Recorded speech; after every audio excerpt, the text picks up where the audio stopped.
Hello my dear students, I am Sukhdev Chaudhary, physics faculty team CLC.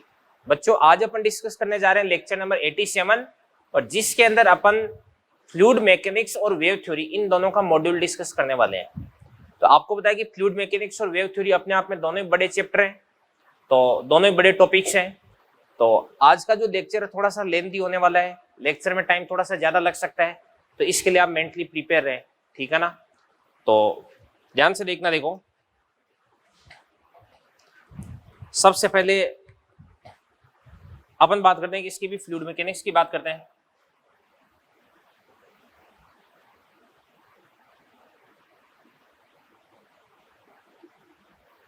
Fluid mechanics, इसके कौन कौन से क्वेश्चन मैं सोल्व करवाने वाला हूं देवदान से।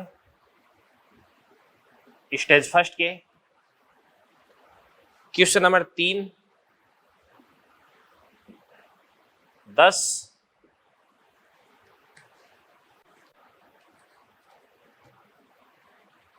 इसके क्वेश्चन है क्वेश्चन नंबर 3, 10,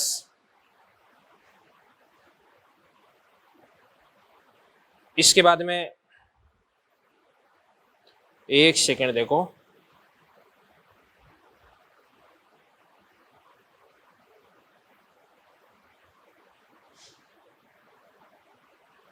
चौदह, 19, 22, 25।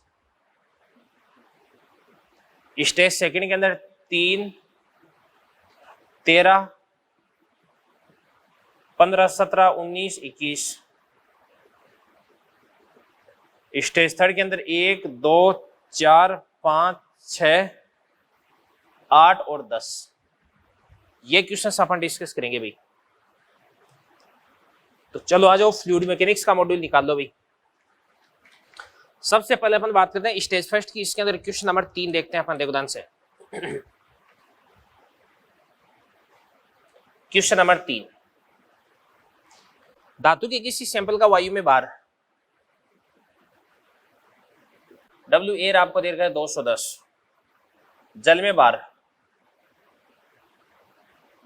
W वाटर बराबर कितना देगा आपके पास है 140, और द्रव्य में भार बराबर कितना देगा आपके पास है 120 ग्राम हो गया अभी।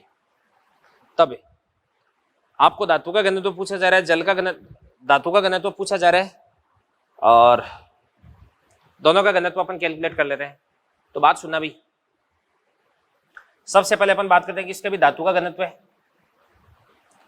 तो धातु का घनत्व है मतलब रिलेटिव डेंसिटी ऑफ मेटल बराबर, ये आपके पास है देखिए डेंसिटी ऑफ मेटल अपॉन क्या देगा आपके पास है density of water,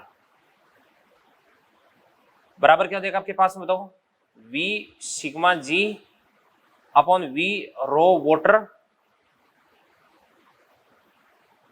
into G। तो इसको अपन लिख सकते हैं वेट इन एयर अपॉन आपके पास हो जाएगा वेट इन एयर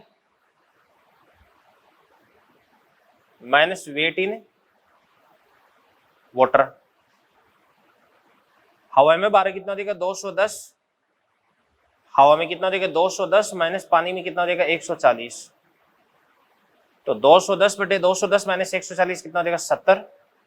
तो ये आपके पास है 3 हो गए रिलेटिव डेंसिटी ऑफ मेटल। और अगर आपको रिलेटिव डेंसिटी ऑफ लिक्विड निकालना है तो ये आपके पास हो जाएगा weight in air minus weight in liquid upon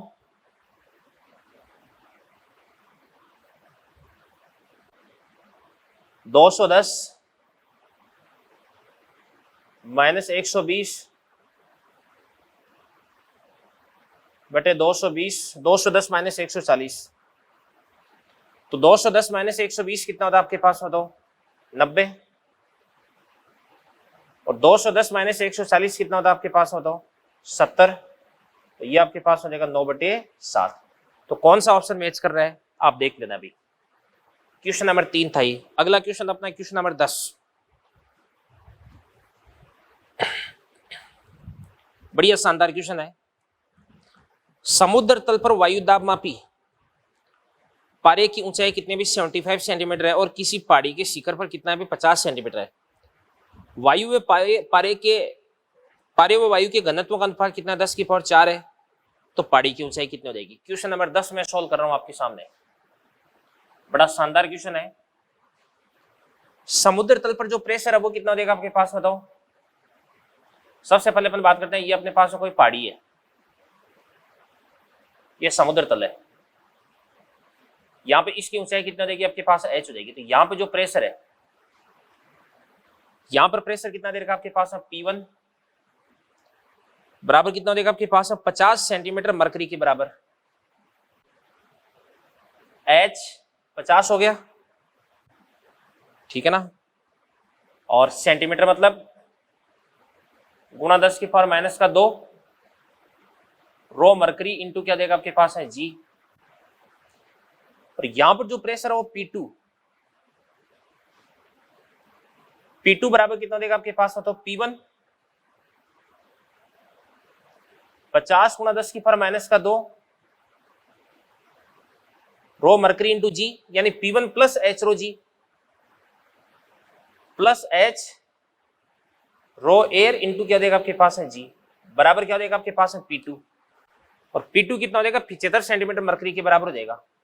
तो बराबर हो जाएगा आपके पास है 75 सेंटीमीटर, यानी 10⁻⁻2 रो मरकरी इंटू क्या देगा आपके पास है जी हो जाएगा। तो यहां से जी जी जी ये अपन काट देंगे।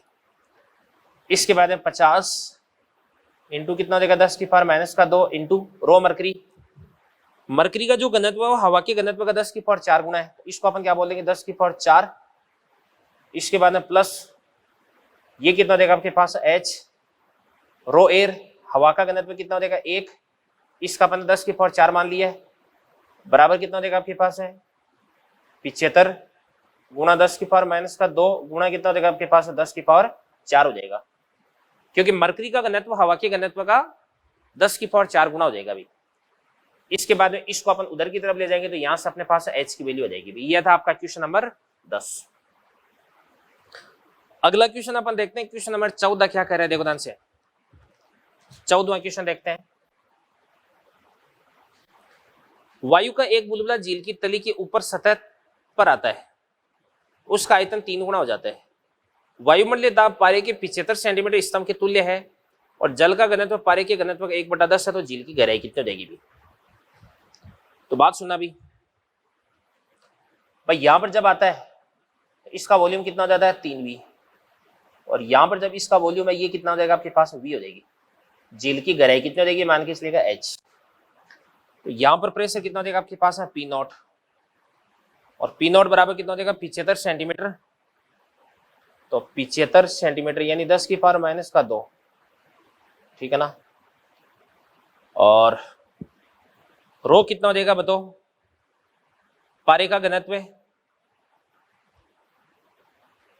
पारे का घनत्व भाई जल के घनत्व का 10 गुना हो गया।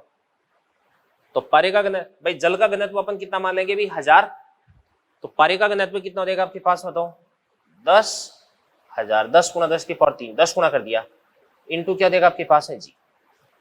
और यहां पर जो प्रेशर है वो कितना देगा P बराबर, इसको अपन क्या लिख सकते हैं अभी, ये हो जाएगा आपके पास है 10⁻3, 10⁻4, तो 10⁻75 गुना 10⁻2 जी हो गया ना। तो इसको अपन बोलेंगे 75 गुना 10⁻2 जी प्लस h, और पानी का घनत्व कितना होता है 10⁻3 इंटू क्या देगा आपके पास है जी हो जाएगा।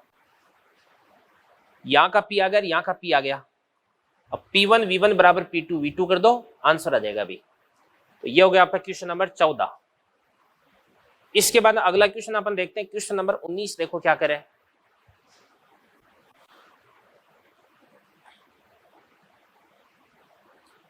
क्वेश्चन नंबर 19 देखते हैं भाई अपन। 19वां देखो, 3 मीटर लंबाई व 2 मीटर चौड़ाई की एक नाव झील की सतह पर तैर रही है। जब एक आदमी उस पर बैठता है तो वो 1 सेंटीमीटर तक डूबती है। आदमी का द्रव्यमान कितना हो जाएगा भाई मैं ये कह रहा हूं कि जब ये नाव पर बैठेगा, जब ये इस नाव पर बैठेगा तो नाव है वो द्रव के अंदर डूबती है, तो इस आदमी की भार की वजह से नाव का जितना भाग डूबेगा, वो डूबे हुए भाग का जो इसकी वजह से जो पानी विस्थापित होगा, इसकी वजह से जो उत्प्लावन बल उत्पन्न होगा, वो उत्प्लावन बल आदमी के वेट को बैलेंस कर देगा। तो आदमी का द्रव्यमान कितना देगा आपके पास, mg बराबर हटाए गए पानी का आयतन कितना देगा, लंबाई कितना देगी 3 गुणा चौड़ाई कितना देगी आपके पास 2 इंटू कितने हो जाएगी भी 1 सेंटीमीटर यानी 10 की पावर माइनस का 2, लंबाई गुणा चौड़ाई गुणा ऊंचाई वॉल्यूम इंटू पानी की डेंसिटी कितना हो जाएगी 10 की पावर 3 इंटू जी। जी से अपन क्या करेंगे, जी को काट देंगे। तो यहां से आपके पास m बराबर कितना देगा भाई 60 kg। ये 19वां क्वेश्चन हो गया।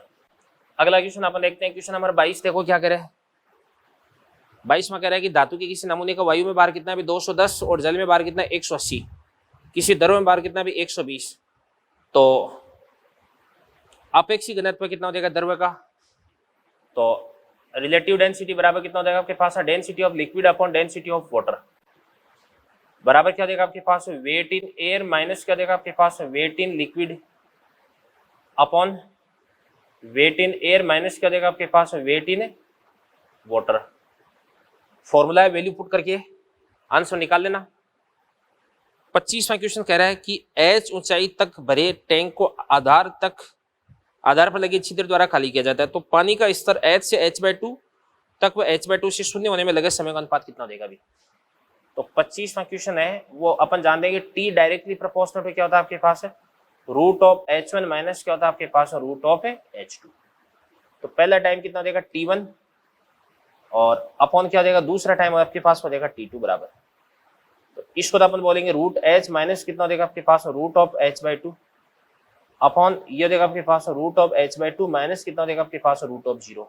इसको सॉल्व कर देना, 25वें क्वेश्चन का भी आपका आंसर आ जाएगा और आपकी जो स्टेज फर्स्ट है वो बच्चों यहीं पे फिनिश होती है।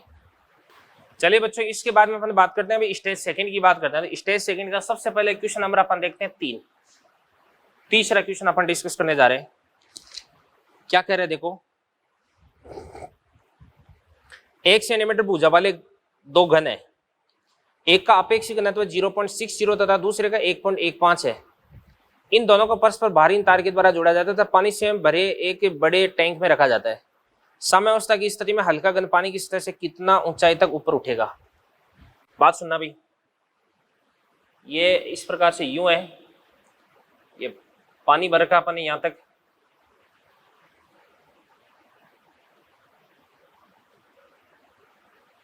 अब बात सुनना भी, एक तो थोड़ा सा बाहर निकल रखा है और एक पूरा अंदर से अंदर डूबा हुआ है।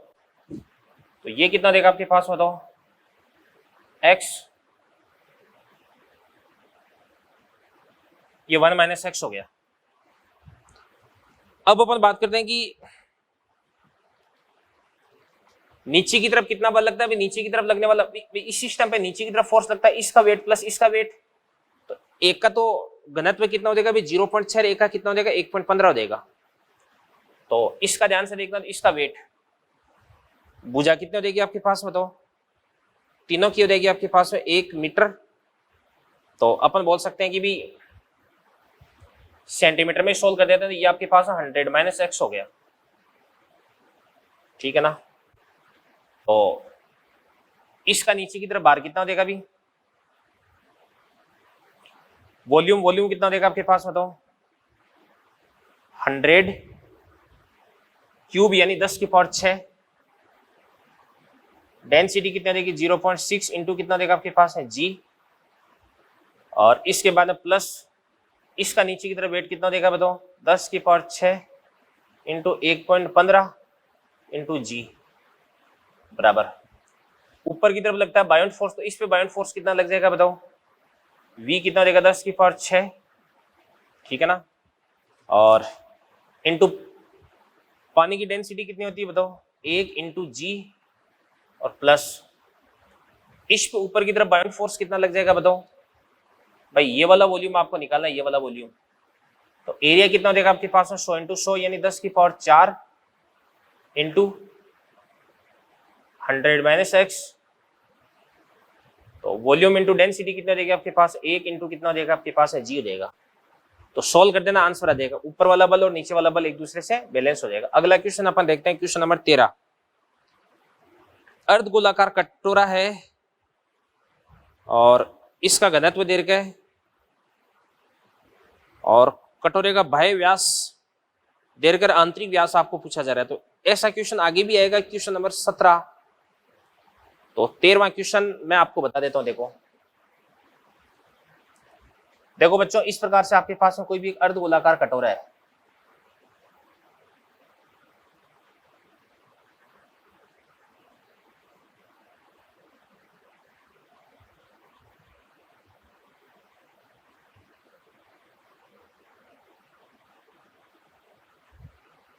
ये बात है अभी। अब इसको आपने लिक्विड के अंदर रख दिया, तो इस स्थिति में इस पे नीचे की तरफ तो क्या लग जाएगा, अभी वेट फोर्स लग जाएगा। तो नीचे की तरफ कितना वेट फोर्स लग जाएगा बताओ? नीचे की तरफ लग जाएगा वेट फोर्स, और वेट फोर्स कितना देगा? इसका वॉल्यूम कितना देगा आपके पास है? 2/3 pi capital R cube minus क्या देगा आपके पास है? Small R cube. क्योंकि यहाँ पे जो स्मॉल आर इसकी आंतरिक त्रिज्या है वो तो माइनस करनी पड़ेगी ना आपको। तो इंटू क्या देगा आपके पास? इसकी डेंसिटी सिग्मा इंटू जी बराबर, इस पे ऊपर की तरफ लगता है बायोंट फोर्स, तो बायोंट फोर्स कितना देगा? 2/3 पाई आर क्यूब इंटू ये आपके पास में रो इंटू क्या देगा? जी हो जाएगा अभी, ठीक है ना। तो यहां से आपके पास में 2π/3 जी ये काट दिया अपन ने। तो इसको अपन बोलेंगे आर क्यूब माइनस क्या देगा आपके पास? आर क्यूब इंटू सिग्मा बराबर क्या देगा आपके पास? आर क्यूब इंटू क्या देगा? रो देगा। ये बात होगी। तो इसके अंदर ध्यान से देखना, तो अर्धगोलाकार कटोरा, इस कटोरे का घनत्व सिग्मा दीर्घ है और कटोरे का बाह्य व्यास 1 मीटर, ठीक है ना।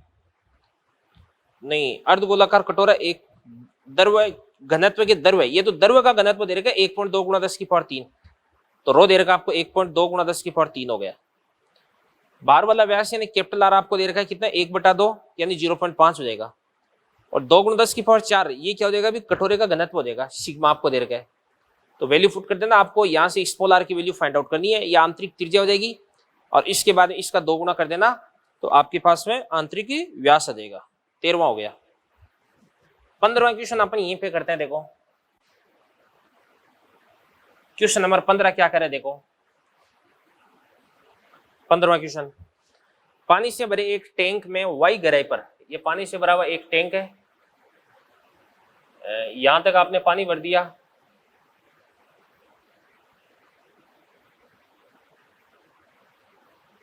वाई गहराई पर एल लंबाई का एक वर्गाकार छिद्र,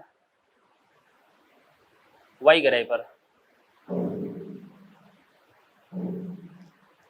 तथा 4y गहराई पर एक आर त्रिज्या का छिद्र,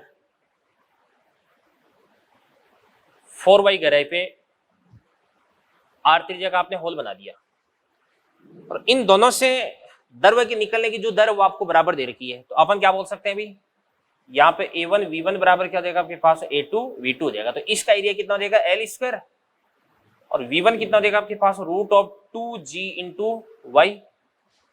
इसका एरिया कितना देगा आपके पास है? πr², और यहाँ पे V कितना देगा आपके पास?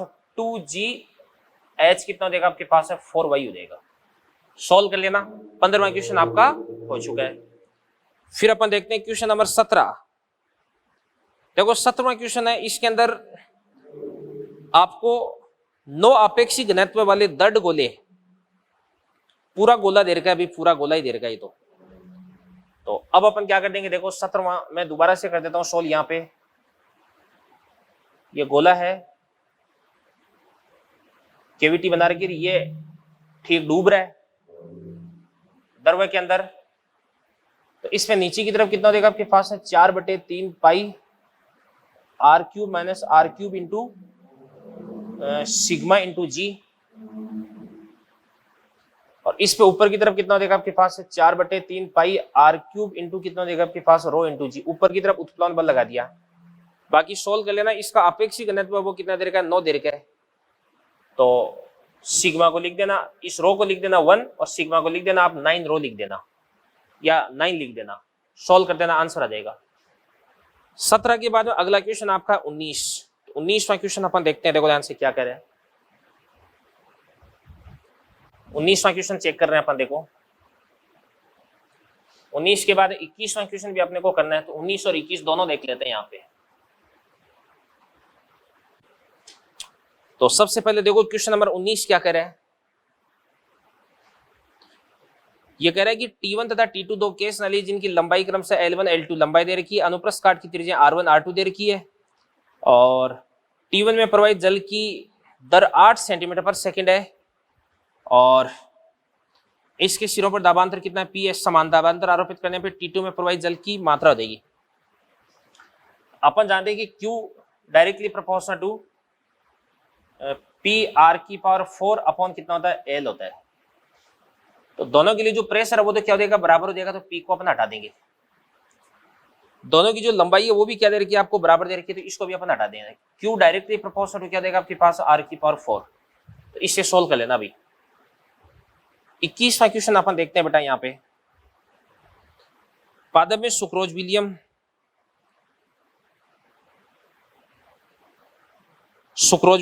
ने इसका श्यानता गुणांक आपको दे रखा है, यानी इट्टा आपको दे रखा है, ठीक है ना। और इसका वेग दे रखा है 10 की पावर माइनस का 3, V आपको दे रखा है, और 2 माइक्रोमीटर त्रिज्या, तो R आपको दे रखा है, भी लंबाई आपको दे रखी है। प्रेशर आपको पूछा जा रहा है, प्रेशर। तो अपन जानते हैं कि भी Q बराबर क्या होता है आपके पास, A इंटू V बराबर क्या होता है आपके पास में, पाई पी R की पावर 4 अपॉन 8 इटा L। पोइसली इक्वेशन मैंने आपको बोला था इसको, तो एक को तो अपन क्या लिख सकते हैं भी, पाई इंटू क्या देगा R स्क्वायर, ठीक है ना। तो पाई R ये अपने को दे रखा है, V अपने को दे रखा है, पाई लिख देंगे अपन, R अपने को दे रखा है, इट्टा अपने को दे रखा है, L अपने को दे रखा है। तो यहां से अपने को P कैलकुलेट करना है, अभी कर लेना आराम से, कैलकुलेशन का काम है। तो बच्चों ये आपकी जो स्टेज सेकंड है ये भी फिनिश होती है, और इसके बाद में अपन बात करते हैं स्टेज थर्ड की बात करते हैं, ठीक है ना। तो इनको मैं साफ कर देता हूं यहाँ पे, और स्टेज सेकंड के बाद में अपन स्टेज थर्ड डिस्कस करने वाले हैं। स्टेज थर्ड के अंदर क्वेश्चन नंबर 1 2 4 5 6 8 10 ये क्वेश्चन है भाई। तो चलो स्टेज थर्ड पे सबसे पहले क्वेश्चन नंबर आपके पास में है फर्स्ट। पहला क्या कह रहे हैं देवदान से, विशिष्ट गुरुत्व में 5/2 यानी रिलेटिव डेंसिटी आपको दे रखी है, 2 किलोग्राम द्रव्यमान के गुटके को के बराबर 100 न्यूटन पर मीटर बल नीतांक वाले स्प्रिंग के साथ जोड़ते हैं और आधा पानी में डुबोते हैं। यदि स्प्रिंग में विस्थापन 1 सेंटीमीटर का होता है तो टैंक के पेंदे द्वारा टुकड़े पर लगाया गया बल कितना हो जाएगा भाई। बात सुनना भाई, ये जो ब्लॉक है इस पे कौन कौन से फोर्स लगते हैं, देखो भाई। सबसे पहले देखो इस पे नीचे की तरफ फोर्स लगता है, इसका वेट फोर्स, और इसका वेट कितना हो जाएगा भाई 2, तो नीचे की तरफ हो जाएगा 2g यानी 20 हो गया। इसके बाद में ध्यान से देखना, देखो इस पे ऊपर की तरफ कौन कौन से फोर्स लगता है। ऊपर की तरफ एक तो इस पे फोर्स लगता है, कौन सा फोर्स भाई, स्प्रिंग का फोर्स kx, तो k कितना देगा आपके पास 100, तो x कितना हो जाएगा भाई 1 सेंटीमीटर यानी 10 की पावर माइनस का 2, तो ये तो एक ही हो गया ना। और इसके बाद में इस पे ऊपर की तरफ लगता है नॉर्मल रिएक्शन फोर्स। अब यहाँ पे एक कंफ्यूजन रहता है कि सर ऊपर की तरफ आप इस पे बायोंट फोर्स भी तो लगाओ, उत्प्लवन बल भी तो लगाओ, जबकि अपन देखते हैं कि बर्तन के साथ में बिल्कुल पूरी तरह से चिपका हुआ है, इसके नीचे लिक्विड की अगर एक बूंद भी चली गई तब तो अपन इस पर ऊपर की तरफ बायोंट फोर्स लगा सकते हैं, बट इसके नीचे कोई लिक्विड है वो एंट्री नहीं कर रहा, और यदि लिक्विड के नीचे कोई एंट्री नहीं हो रही है तो इस स्थिति में इस पे बायोंट फोर्स है वो क्या कर देंगे अपन, जीरो कर देंगे भाई। क्या कर देंगे, जीरो, बायोंट फोर्स नहीं लगेगा इस पे। तो ऊपर कितना हो जाएगा 1 प्लस कितना हो जाएगा n बराबर कितना हो जाएगा 20, तो n बराबर कितना हो जाएगा 19। सेकंड क्वेश्चन इसके बाद में अपन देखते हैं, r त्रिज्या सिग्मा घनत्व ये तो मैंने आपको बता रखा है अभी यहाँ पे बताया था ना, ऊपर वाला फोर्स और नीचे वाला फोर्स बराबर करना है। दूसरे के लिए फिर भी फॉर्मूला लिख देता हूँ। नीचे की तरफ हो जाएगा 4/3 pi r cube minus r cube into कितना देगा सिग्मा इंटू जी, और ऊपर की तरफ 4/3 pi r cube into rho into क्या देगा जी हो जाएगा। इसको सोल्व कर देना। अगला क्वेश्चन अपन देखते हैं, क्वेश्चन नंबर 4। क्वेश्चन नंबर 4 क्या कह रहे हैं, देखो ध्यान से। एक बड़ा टैंक पानी से भरा है, घनत्व कितना देगा 10⁻³ किलोग्राम पर मीटर क्यूब। पानी के पृष्ठ से 10 मीटर नीचे एक छोटा छिद्र किया जाता है। ओके, छिद्र से निकलने वाला पानी की जमीन पर परास कितनी भी आ रहे, पानी के पृष्ठ पर अतिरिक्त दाब कितना लगाना चाहिए जिससे कि परास कितनी हो जाए, 2R हो जाए। तो बात सुनना भी, देखो ध्यान से। अपन जानते हैं कि R बराबर क्या होता है आपके पास है U इंटू क्या होता है T। तो R बराबर कितना होता है U इंटू T बराबर कितना होता है √2H/G, ठीक है ना, या √2 इसको अपन बोल देंगे Y/G। तो यहाँ पे Y एज इट इज है, G भी एज इट इज रहता है, क्योंकि होल की जो पोजीशन है वो तो एज इट इज रहेगी ना। तो यहां से अपन बोल सकते हैं कि परास R directly proportional to U है। तो परास को दुगुना करने के लिए आपको इससे निकलने वाले द्रव का जो वेग है वो भी दुगुना करना पड़ेगा भी आपको, ठीक है ना। तो सबसे पहले अपन बात करते हैं कि इसका वेग पहले कितना था, वेग v बराबर √2G। G कितना देगा आपके पास में 10, और 10 मीटर पर से 10 मीटर नीचे एक छोटा छिद्र किया जाता है। तो ये भी कितना देगा आपके पास है 10। तो इसको अपन क्या बोल सकते हैं भी 10√2 मीटर पर सेकेंड। अब जो v डैश है वो कितना करना है भाई 2v, इसका दुगुना करना है, परास को दुगुना करना है तो वेग भी दुगुना करना पड़ेगा। तो ये आपके पास हो जाएगा 20√2 मीटर पर सेकेंड हो जाएगा। अब अपन क्या करते हैं, इसके लिए बर्नौली थ्योरम अप्लाई करते हैं। तो बर्नौली थ्योरम अप्लाई करते हैं तो कैसे करते हैं, देखो सबसे पहले यहाँ पे ये जो लिक्विड का टॉप है यहाँ पर अपन एक पॉइंट कंसीडर कर लेते हैं, और यहाँ से निकलने वाला जो लिक्विड है उसके लिए यहाँ पर अपन एक पॉइंट कंसीडर कर लेते हैं, यहाँ पर पॉइंट कंसीडर कर लेते हैं।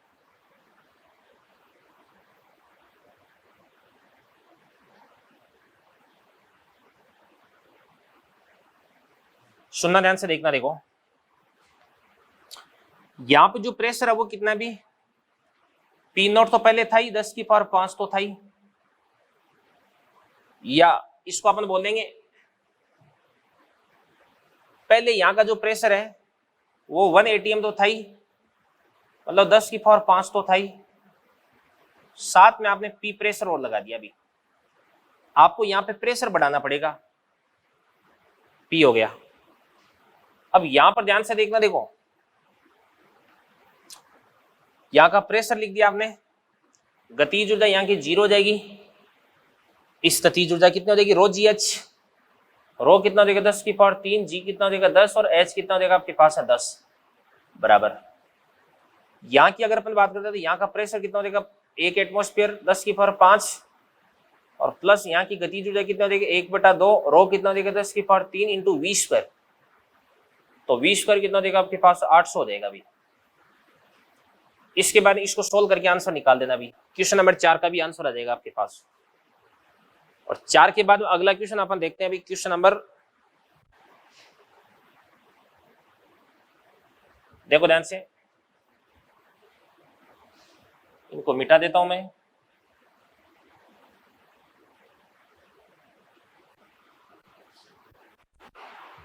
चार के बाद अगला क्वेश्चन अपना क्वेश्चन नंबर 5। क्या कह रहे हैं ध्यान से, एक बेलनाकार पात्र में रो घनत्व वाला द्रव H ऊंचाई तक भरा है। ओके, द्रवों का M द्रव्यमान व A अनुप्रस्थ काट क्षेत्रफल वाले पिस्टन से बंद किया गया। पात्र के आधार पर एक छिद्र है, तो द्रव किस साल से बाहर निकलेगा। बहुत ही आसान है, यहां से लिक्विड इस प्रकार से बाहर निकल रहा है।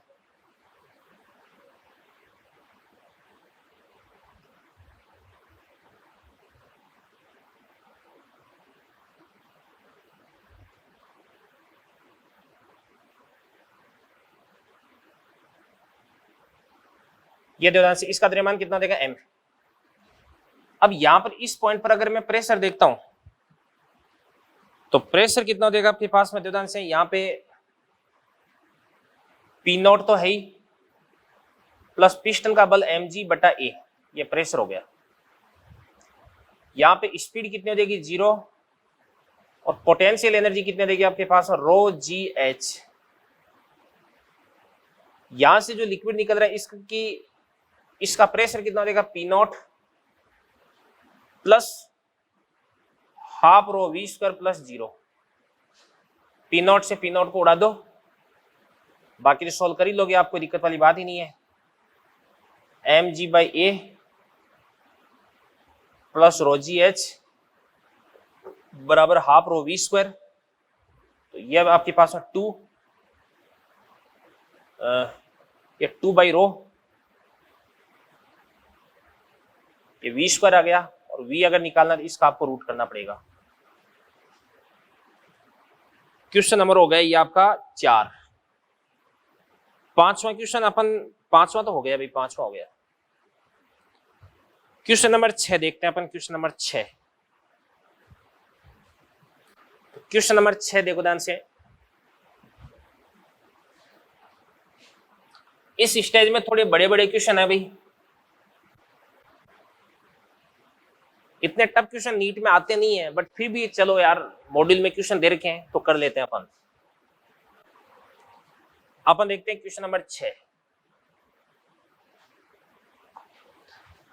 पात्र में चित्रानुसार आधार पर एक छिद्र है, छिद्र का क्षेत्रफल a है। एक चकती को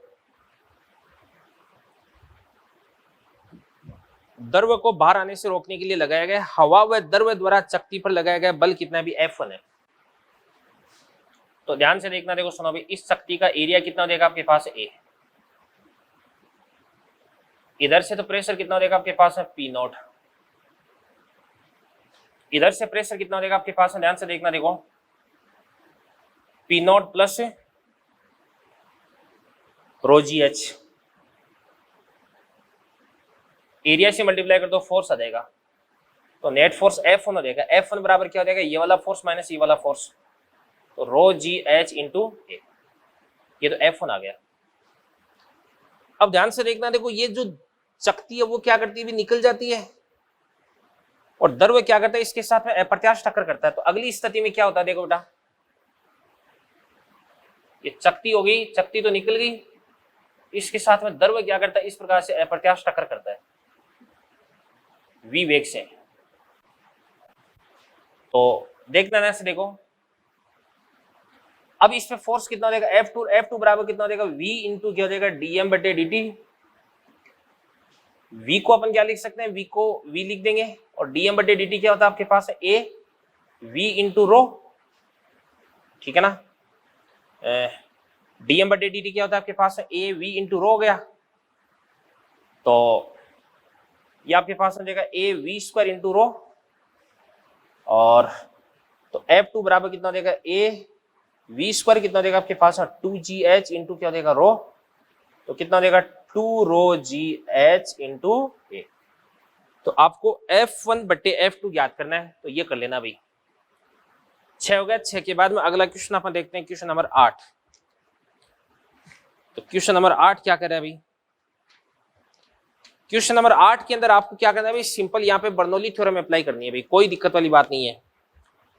जहां से लिक्विड है वो एंटर कर रहा है, चलो करके बता देता हूं। क्वेश्चन नंबर 8 और 10, 2 क्वेश्चन बचे हुए हैं। तो 8वां क्या कर रहे देवदान से, 8वां एल लंबाई की एक नली चित्रानुसार जल की बहती धार में रखी है। नली का ऊपरी सिरा द्रव से 10.6 सेंटीमीटर ऊपर है। नली के बाहर ऊपर की ओर निकलने वाले जल की ऊंचाई क्या हो जाएगी, जल का वेग कितना भी 2.45 मीटर पर सेकंड है। अब बात सुनना भी,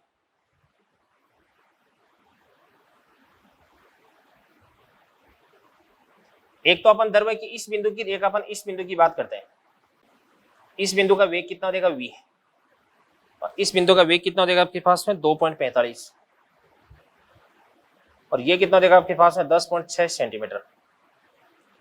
सबसे पहले बात करते हैं इसके लिए प्रेशर कितना देगा पी नॉट, और प्लस पी नॉट हो गया, और plus half rho V square, ठीक है ना, और प्लस कितना देगा आपके पास रो जी एच, रो जी एच कितना देगा आपके पास है 10.6 गुणा 10 की पावर माइनस का 2, इसकी ऊर्जा होगी बराबर। अब अपन बात करते हैं इसके लिए, इसका प्रेशर भी कितना देगा पी नॉट, और इसके बाद में प्लस ये आपके पास हाफ रो इंटू वी कितना देगा 2.45 का होल स्क्वायर, और प्लस पोटेंशियल एनर्जी कितने देगी इसकी 0 हो जाएगी। सोल्व करके आप क्या कर लेना भी वी कैलकुलेट कर लेना, दोनों को बराबर कर देना, यहां से आपके पास वी आ जाएगा, और H बराबर कितना होता है आपके पास वी स्क्वायर अपॉन 2G। ये लिक्विड कितना ऊपर जाकर के आएगा वो हाइट अपन निकाल सकते हैं। इसके बाद अगला क्वेश्चन आपके पास है क्वेश्चन नंबर 10वां क्वेश्चन अपन देखते हैं। L L/2 L/3 लंबाई की 3 केस ना लिखा है, L L/2 L/3 R R/2 R/3, इनको श्रेणी क्रम में जोड़ा गया है। प्रथम केस ना लिखा पर दाब कितना है P है, तो अपन जानते हैं कि आयतन प्रवाह की दर Q बराबर ये आपके पास होता है पाई पी आर की पावर 4/8 इटा एल, तो बराबर कितना देगा आपके पास है P अपॉन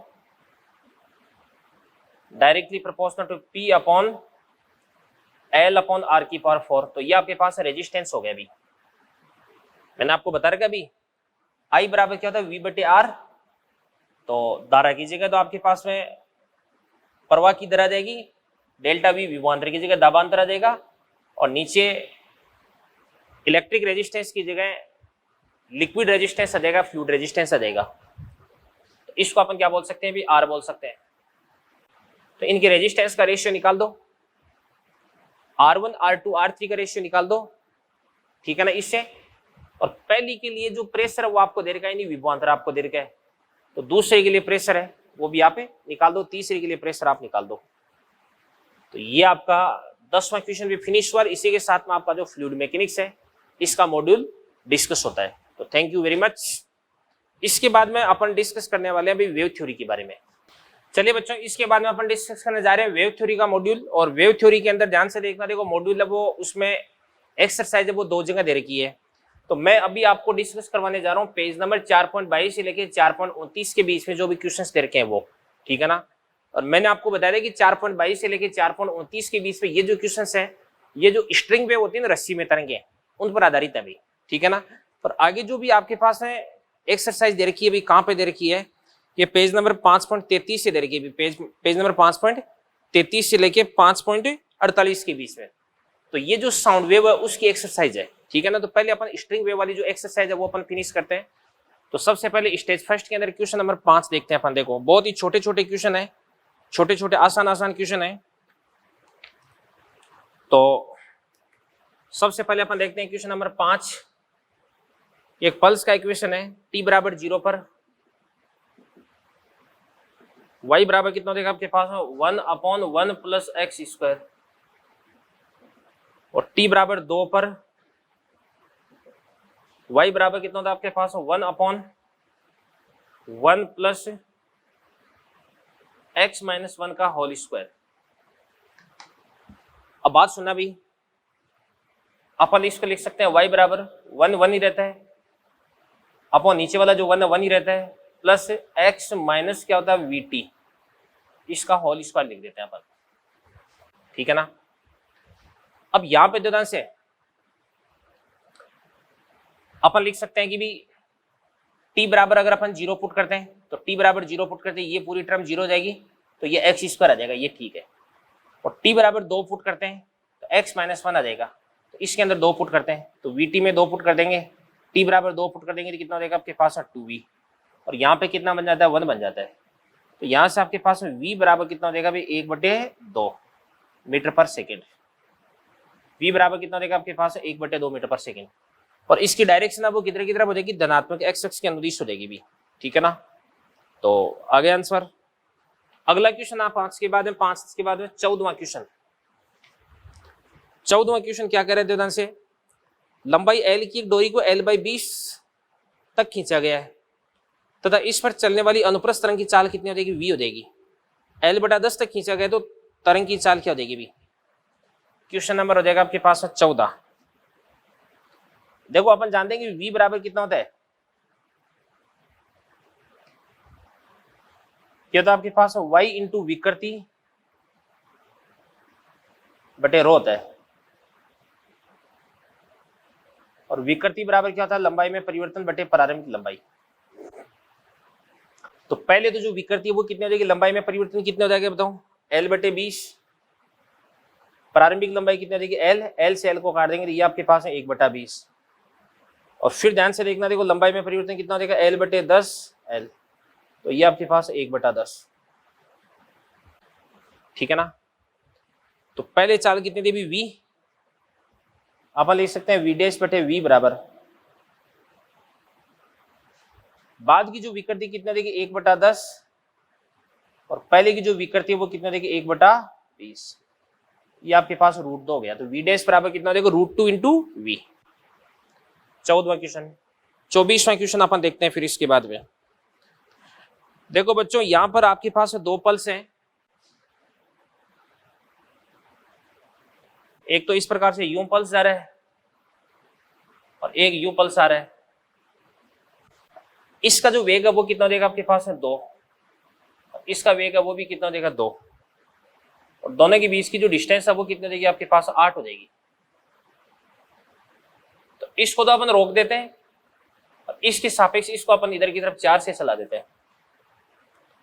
तो ध्यान से देखना, देखो 2 सेकंड पश्चात ये वाला पल्स पूरी तरह से इस प्रकार से यूं आ जाएगा, दोनों एक दूसरे को कैंसिल आउट कर देंगे तो जो परिणामी रस्सी है वो इस प्रकार से यूं आ जाएगी, यानी इसके सारे के सारे जो कण है वो कहां पर हो जाएंगे बताओ, माध्य स्थिति पर। और माध्य स्थिति पर कणों के पास में केवल और केवल काइनेटिक एनर्जी होती है, तो इसके पास में प्योर काइनेटिक एनर्जी हो जाएगी। ये 24 के बाद में 28वां क्वेश्चन अपन देखते हैं। 28वां क्वेश्चन देखो ध्यान से,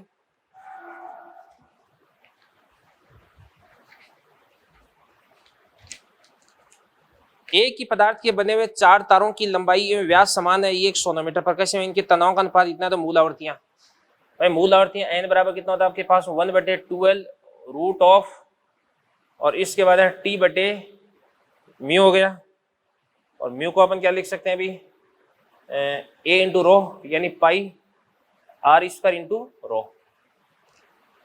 एक ही पदार्थ के बने हुए रो कांस्टेंट हो गया, 4 तारों की लंबाई एवं व्यास समान है, लंबाई समान हो गया, त्रिज्या समान होगी, तो n directly proportional to root of t, इसे कर लेना भाई।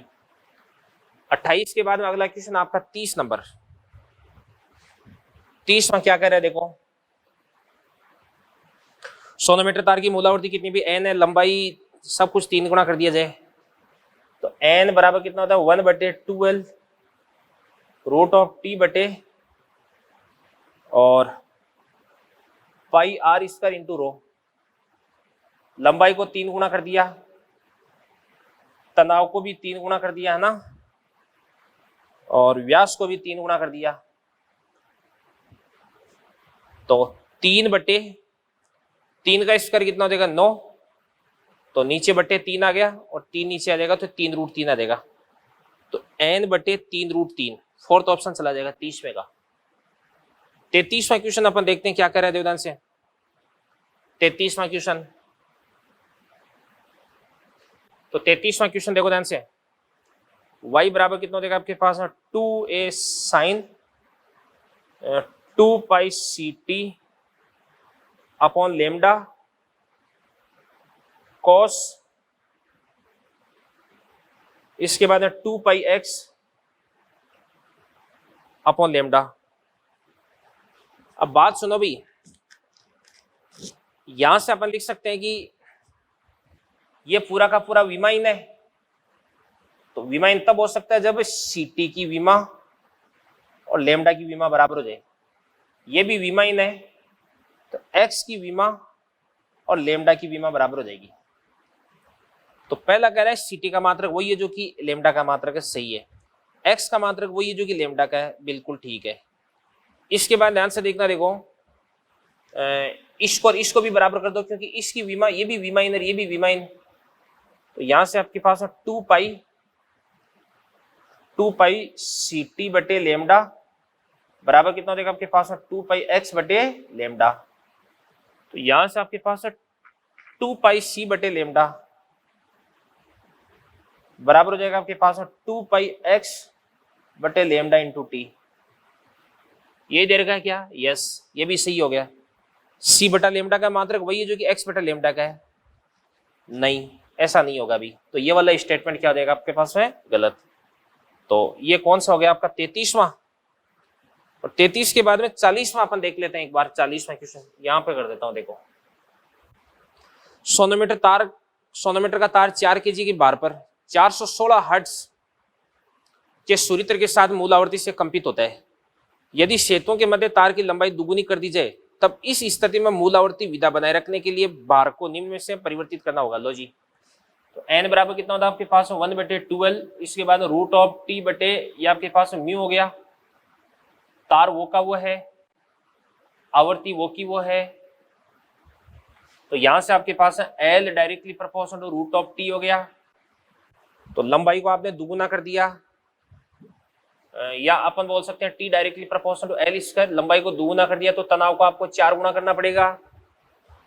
तो पहले कितना था? 4 था, अब 4 से कितना करना पड़ेगा आपको? 16। ये आपकी फर्स्ट स्टेज है, वो फिनिश हो चुकी है। नोट करें इसको आप। जो भी क्वेश्चन आपको लगता है कि मेरे को नहीं आ रहा, उसको आप नोट कर सकते हैं। चलिए बच्चों, इसके बाद में अपन डिस्कस करते हैं स्टेज सेकंड। तो स्टेज सेकंड में देखो ध्यान से, सबसे पहले स्टेज सेकंड में क्वेश्चन नंबर आपको दे रखा है 7।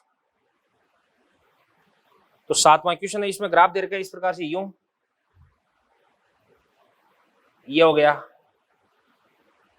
तरंग धनात्मक एक्स अक्ष के अनुदिश गतिशील है। सबसे पहले ये वाला जो कण है इसका वेग अपन देखते हैं। भाई अपन ये जानते हैं कि y बराबर क्या होता है आपके पास a sine omega t minus क्या होता है kx प्लस क्या होता है आपके पास फाई। इस वाले कण का वेग किधर की तरफ होगा ये अपन देखते हैं। तो सबसे पहले यहां पर क्या करते हैं अपन, इस प्रकार से बनाते हैं क्षैतिज, फिर स्पर्शिका बनाते हैं। इन दोनों के बीच का एंगल थीटा 90 से बड़ा। थीटा अगर 90 से बड़ा तो टेन थीटा क्या हो जाएगा आपके पास नेगेटिव। तो इस पार्टिकल की जो वेलोसिटी है वो अपन देख सकते हैं कि वीपी बराबर क्या होता है माइनस का वीडब्ल्यू, पॉजिटिव आ जाएगा, और टेन थीटा क्या हो जाएगा नेगेटिव। तो ये आपके पास पॉजिटिव आ जाएगा। पार्टिकल ऊपर की तरफ जा रहा है, इसका मतलब पार्टिकल मूल बिंदु पर है और ऊपर की तरफ जा रहा है। तो प्रारंभिक कला कितनी हो जाएगी? 0। तो y बराबर क्या हो जाएगा? a sine omega t minus kx। 15वां क्वेश्चन देखते हैं इसके बाद में अपन। 15वां क्वेश्चन कह रहा है कि समान पदार्थ की तनी हुई दो डोरियों का तनाव समान है, मूल विधा में कंपन कर रही है। इनकी आवृत्तियों का अनुपात 1:2 है। कंपित खंडों की लंबाई का अनुपात कितना है? भी कंपित खंडों की लंबाई का अनुपात कितना है? भी 1:4 है। डोरी की त्रिज्याओं का अनुपात आपको पता करना है। भी मूल आवृत्ति तो 15वां क्वेश्चन अपन देखते हैं। n बराबर कितना हो जाएगा? 1/12 रूट ऑफ टी बटे म्यू। म्यू को अपन क्या लिख सकते हैं? भी पाई आर स्क्वायर इंटू रो। पदार्थ समान है, तनाव समान है, मूल विधा में कंपन कर रही है, P बराबर 1 लेना है। तो यहां से आपके पास n directly proportional to 1/L और r स्क्वायर 12 करके r बन जाएगा। आवर्तियों का अनुपात कितना हो जाएगा? 1:2। त्रिज्याओं का अनुपात पूछा जा रहा है, तो r डायरेक्टली प्रोपोर्शनल टू कितना हो जाएगा आपके पास है? 1/n into L. तो आवर्तियों का अनुपात कितना हो जाएगा? भी 1:2। तो 1/2। और लंबाइयों का अनुपात कितना हो जाएगा? 1/4। तो त्रिज्याओं का अनुपात कितना हो जाएगा? 1/8। या 8:1 दे रखा है, तो फोर्थ ऑप्शन चला जाएगा। 15वां क्वेश्चन था ये। 24वां क्वेश्चन अपन देखते हैं अभी। 2.50 kg द्रव्यमान की एक डोरी में तनाव कितना दे रखा है? 200 न्यूटन दे रखा है। खींची हुई डोरी की लंबाई कितनी भी 20 मीटर है। एक अनुप्रस्थ झटका डोरी के एक सिरे पर दिया जाता है। विक्सॉफ डोरी के दूसरे सिरे तक पहुंचने में कितना समय लगेगा? 24वां क्वेश्चन है ये। समय बराबर क्या होता है आपके पास? दूरी बटे चाल, और v बराबर कितना होता है आपके पास? अंडरूट का t बटे म्यू, और म्यू को अपन क्या लिख सकते हैं? m बटे l। तो टेंशन आपको दे रखा है, m आपको दे रखा है, l आपको दे रखा है। यहां से v निकाल लेना, v यहां पे पुट करना, l आपको दे रखा है। यहां से समय निकाल लेना। ये आपका क्वेश्चन नंबर 24 फिनिश होता है अभी। अगली जो आपकी स्टेज थर्ड है, इसके अंदर सारे के सारे बहुत ही आसान क्वेश्चन दे रखे हैं, ठीक है ना। तो क्वेश्चन नंबर 13 और 22 ये मेरे को करवाने हैं भाई। सबसे पहला क्वेश्चन है क्वेश्चन नंबर 13। एक स्वरमापी तार की कुल लंबाई कितनी भी 1 मीटर। इस तार के नीचे दो सेतु इस प्रकार से रखे जाते हैं कि ये तार 3 भागों में इस प्रकार कंपन करेगी। मूल आवर्ती 1:2:3। ये तो मैंने आपको बता रखा अभी। तो n directly proportional to 1/l, l directly proportional to 1/n। तो L1 L2 L3 बराबर 1/1, 1/2, 1/3। एलसीएम ले लेंगे, कितना हो जाएगा? 6, 6, 3, 2। तो आपको L1 पता करना है, तो L1 कितना हो जाएगा? 6/11 इंटू 1। और अगर आपको L2 पता करना है तो कितना देगा आपके पास है? 3/11। तो पहला तो कहां पर रखना आपको? 6/11 पे, और दूसरा कहां पे रखना आपको? 9/11 पे। या उधर से अगर अपन निकालते हैं तो कितना देगा आपके पास है? 2/11। तो पहला सेतु तो आपको रखना है इधर से 6/11 पे, और दूसरा रखना है इधर से आपको 2/11 पे। 13 के बाद में अगला क्वेश्चन अपन देखते हैं 22वां क्वेश्चन।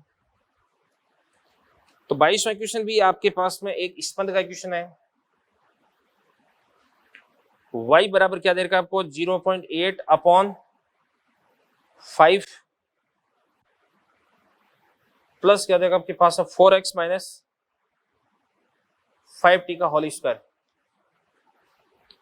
एक तो स्पंद किधर की तरफ जा रहा है? धनात्मक x अक्ष के अनुदिश, पॉजिटिव x के अनुदिश जा रहा है। और इसकी चाल v बराबर कितना देगा? v बराबर 5/4 यानी 1.25 हो जाएगा। कैसे? मैंने आपको बता रखा है।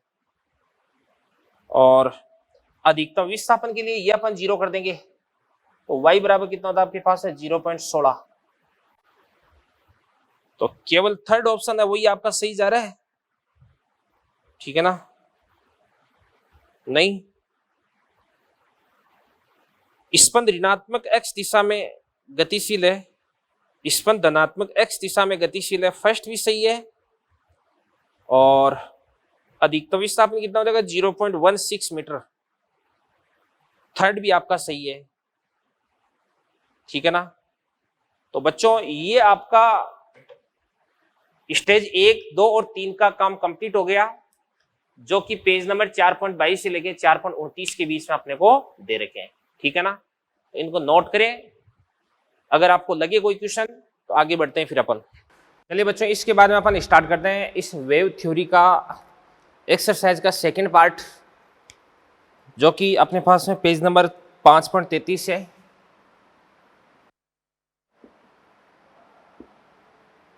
वेव थ्योरी पेज नंबर 5.33 से लेकर के ये आपके पास में 5.48 तक। सबसे पहले अपन बात करते हैं इसके अंदर स्टेज फर्स्ट की। तो स्टेज फर्स्ट के जो क्वेश्चंस मैंने आपको टिक करवाए थे वो मैं आपके सामने सोल्व करने जा रहा हूं भाई।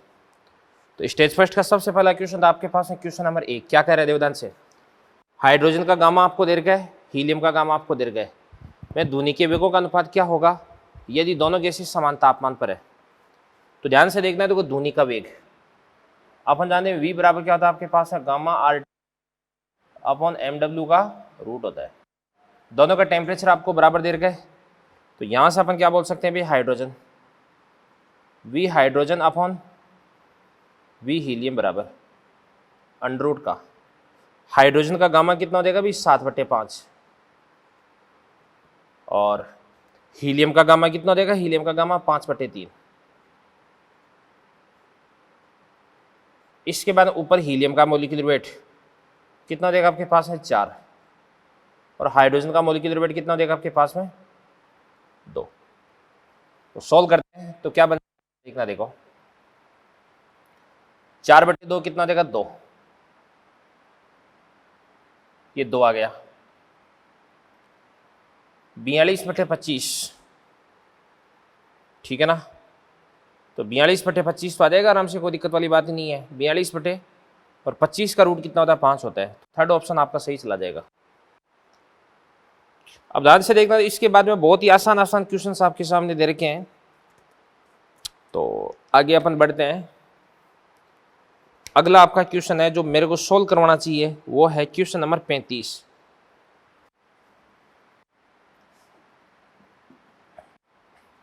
में क्या करे ध्यान से देखना, देखो 114 सेंटीमीटर लंबाई वाली एक खींचे हुए तार को 3 खंडों में विभाजित किया गया, जिसकी आवृत्तियों का अनुपात 1:3:4 है। खंडों की लंबाइयों का अनुपात कितना हो जाएगा? अभी ये तो अपन कर सकते हैं, तो L1 L2 L3 1/1 1/3 1/4 एलसीएम ले लेंगे, कितना देगा आपके पास में 12 12 4 3। तो यहां से आपके पास में द्योतन से L1 बराबर कितना देगा आपके पास में 12/12 4 16 3 कितना देगा आपके पास 19 इंटू कितना देगा 114। इसी प्रकार से L3 अपन फाइंड आउट कर लेंगे। 35 हो गया। 36 में अपन देखते हैं, देखो एक खुले तथा बंद ऑर्गन पाइप की लंबाइयां समान है, ओके जी, इनके एनवें अधिस्वरक की आवृत्तियों का अनुपात कितना हो जाएगा? अब आपके पास में जो खुला ऑर्गन पाइप है, इस खुले ऑर्गन पाइप की मूल आवृत्ति कितनी होती है? V/12 होती है। अब एनवा अधिस्वरक, आपको मालूम है कि ओपन ऑर्गन पाइप के अंदर जो अधिस्वरक होता है वो सन्नादि से एक पी से चलता है अभी, ठीक है ना। तो अपन बात कर सकते हैं कि भी एनवा अधिस्वरक मतलब कौन सी सन्नादि हो जाएगी? N+1वीं सन्नादि हो जाएगी। तो N+1वीं सन्नादि की आवृत्ति कितनी हो जाएगी आपके पास में? N+1 V बटे ये आपके पास है 2L। और इसके बाद ध्यान से देखना, देखो बंद ऑर्गन पाइप की बात करते हैं। बंद ऑर्गन पाइप की मूल आवृत्ति कितनी होती है? V/4L, ठीक है ना। और इसके लिए अगर अपन बात करें एनवा अधिस्वरक, तो एनवा अधिस्वरक कौन सी सन्नादि हो जाएगी आपके पास? 2N+1 हो जाएगी, ठीक है ना। तो अपन बोल सकते हैं 2N+1 V बटे क्या हो जाएगा आपके पास में 4L हो जाएगा। तो यहाँ पे इसको अपन इससे काट देंगे, कितनी बार? 2 बार। V से अपन क्या करेंगे? V को काट देंगे, तो क्या बन जाएगा आपके पास में? 2 × N+1 अपॉन कितना हो जाएगा आपके पास? 2N+1 हो जाएगा, ठीक है ना। ये 36वां क्वेश्चन हो गया आपका। 36 के बाद में आगे अपन क्वेश्चन देखते हैं। देखो कोई भी अगला आपके पास में क्वेश्चन दे रखा है भाई, क्वेश्चन नंबर 69। 69 क्या कह रहा है अभी? एक नलिका एस में 0.4 मीटर तरंगदैर्ध्य की ध्वनि तरंगें प्रवेश करती है। वर्ताकार बाकी न्यूनतम त्रिज्या का मान ज्ञात कीजिए ताकि संसूचक डी पर न्यूनतम ध्वनि सुनाई दे। तो बात सुनना भी, से आपके पास में कोई नलिका बना रखी है,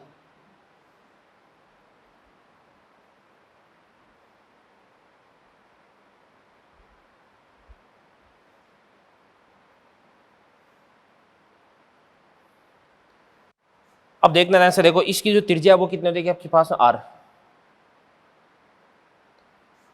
अब कोई भी जो तरंग है वो पहली यहां से यहां चलती है, वो समान हो जाएगा। बट यहां पर जो पहली तरंग है ये कितनी लंबाई तय करती है भाई? पाई आर।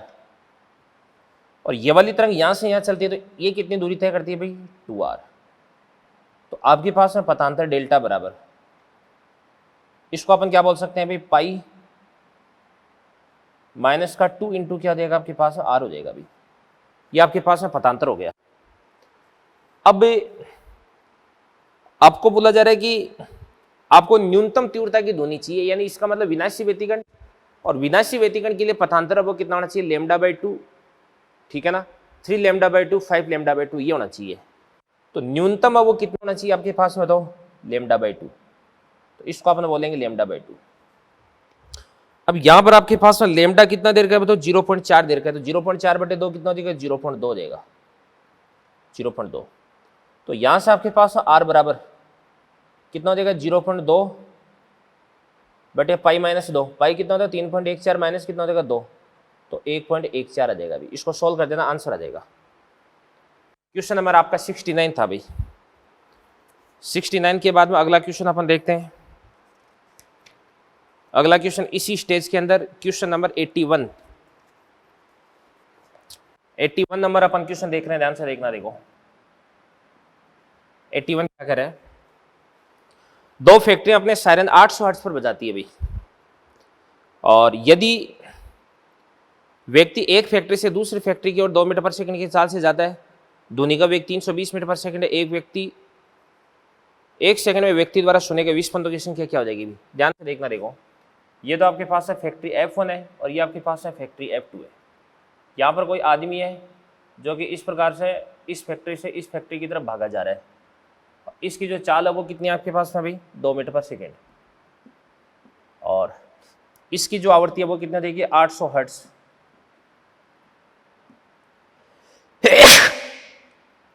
इसकी आवृत्ति भी कितनी देगी आपके पास, 800 हर्ट्ज देगी।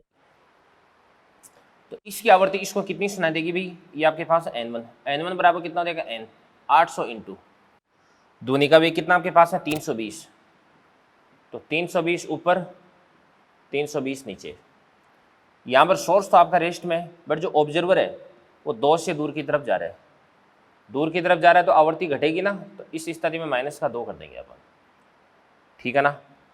और इसी प्रकार से n2 बराबर, ये आपके पास 800, ये आपके पास है 320 प्लस का 2/320 हो जाएगा। अपन इसको सोल्व कर देंगे और अपन इसको सोल्व कर देंगे, दोनों का डिफरेंस कर देंगे, वही आपके पास में 20 पंद आवृत्ति हो जाएगी। 81 था ये क्वेश्चन नंबर आपका। इसी प्रकार से क्वेश्चन नंबर 83 क्या कर रहे देवदान से, एफ आवृत्ति पर बजता हुआ एक बैंड वीबी चाल से दीवार की ओर जा रहा है, एक मोटर चालक वीएम चाल से बैंड का पीछा कर रहा है। यदि ध्वनि की चाल वी है तब मोटर चालक के द्वारा सुनी जाने वाली आवृत्ति के लिए व्यंजक ज्ञात करो भाई। क्वेश्चन क्या है देखो ध्यान से,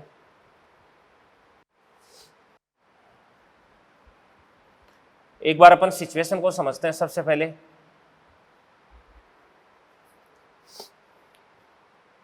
$83 नंबर का क्वेश्चन है, ये कह रहा है कि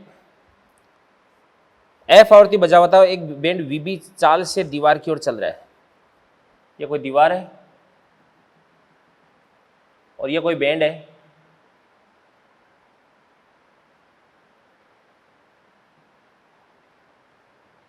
और इधर की तरफ ये जा रहा है किस चाल से, वीबी चाल से। इसकी आवृत्ति कितनी भी एफ है। एक मोटर चालक वीएम चाल से बैंड का पीछा कर रहा है, तो यहां पर ये कोई मोटर चालक है,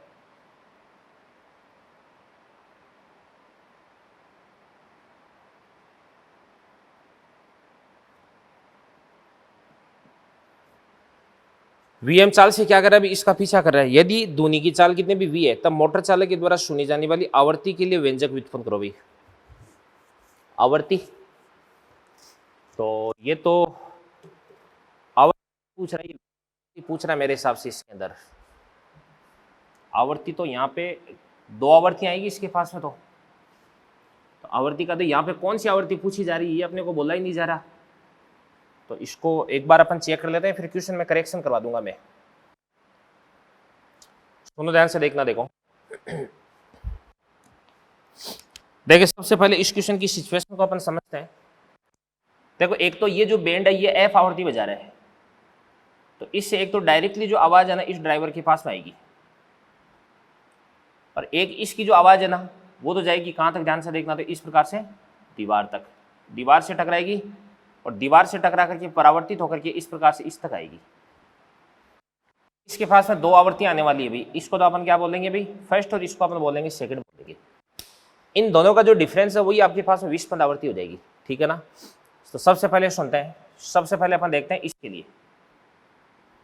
तो ये तो आपके पास है बैंड और मोटर के बीच में, बैंड एंड मोटर कार। तो इसको कितनी आवृत्ति सुनाई देगी भाई? इसको अपन बोलेंगे F1 बोल देंगे। F1 बराबर क्या हो जाएगा आपके पास? F इंटू ध्वनि का वेग v, ध्वनि का वेग v।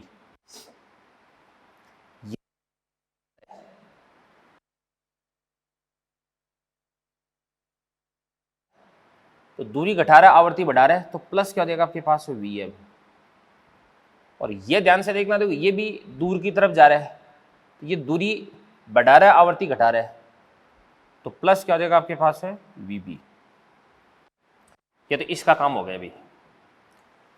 अब ध्यान से देखना, देखो यहां से इसकी आवृत्ति कितनी भी f है, तो इससे कितनी आवृत्ति टकराएगी? इसको अपन बोलेंगे f डैश बोल देंगे। तो f डैश बराबर f इंटू v बटे v। ऑब्जर्वर तो आपका रेस्ट में, सोर्स है वो दूरी घटा रहा है, तो माइनस क्या हो जाएगा आपके पास में? बताओ, ये आपके पास में Vb हो जाएगा अभी। अब अगर इससे f डैश है वो टकराएगी, तो f डैश यहां से परावर्तित होगी, बट इसको कितनी मिलने वाली? इसको मिलने वाली मान के इसलिए F2 मिलने वाली है। तो अब अपन लिख देते हैं F2, लिख देते हैं F2। तो F2 बराबर कितना हो जाएगा अभी? आने वाली कितना हो जाएगी? F dash. तो F डैश बराबर कितना हो जाएगा आपके पास? F into V upon V minus क्या हो जाएगा? Vb हो जाएगा। ये तो आने वाली होगी, ऊपर भी V लिख देंगे, नीचे भी अपन क्या लिख देंगे? भी V लिख देंगे, ठीक है ना। ध्वनि यहाँ से आ रही, तो ये तो आपका सोर्स हो गया, तो नीचे कुछ नहीं आएगा। जो ऑब्जर्वर है ना वो Vm से इसकी तरफ जा रहा है, Vm से जा रहा है अभी, तो ये दूरी घटा रहा है, आवृत्ति बढ़ा रहा है, तो प्लस क्या हो जाएगा आपके पास में? इसको अपन बोलेंगे Vm बोल देंगे। तो अगर अपन इसको फर्दर सोल्व करते हैं तो ये आपके पास में क्या बन जाएगा? देखिएगा, यहाँ पे इस V से अपन क्या करते हैं? इस V को काट देंगे, तो ये आपके पास हो जाएगा F इंटू V प्लस क्या हो जाएगा? Vm अपॉन V माइनस क्या हो जाएगा आपके पास में? Vb हो जाएगा, ठीक है ना। अब एक तो ये F2 अगर एक आपके पास F1 हो गया, तो इन दोनों का डिफरेंस कर देते हैं अपन, ठीक है ना। तो यहां पे कर रहा हूं, देखो ध्यान से मैं, विस्पंद आवृत्ति दोनों के अंतर के बराबर हो जाएगी। तो इसको अपन क्या लिख सकते हैं? डेल्टा ए बराबर F2 माइनस क्या हो जाएगा आपके पास? F1। तो F2 कितना हो जाएगा आपके पास? बताओ, F इंटू V प्लस क्या हो जाएगा? Vm और V माइनस क्या हो जाएगा आपके पास में? Vb।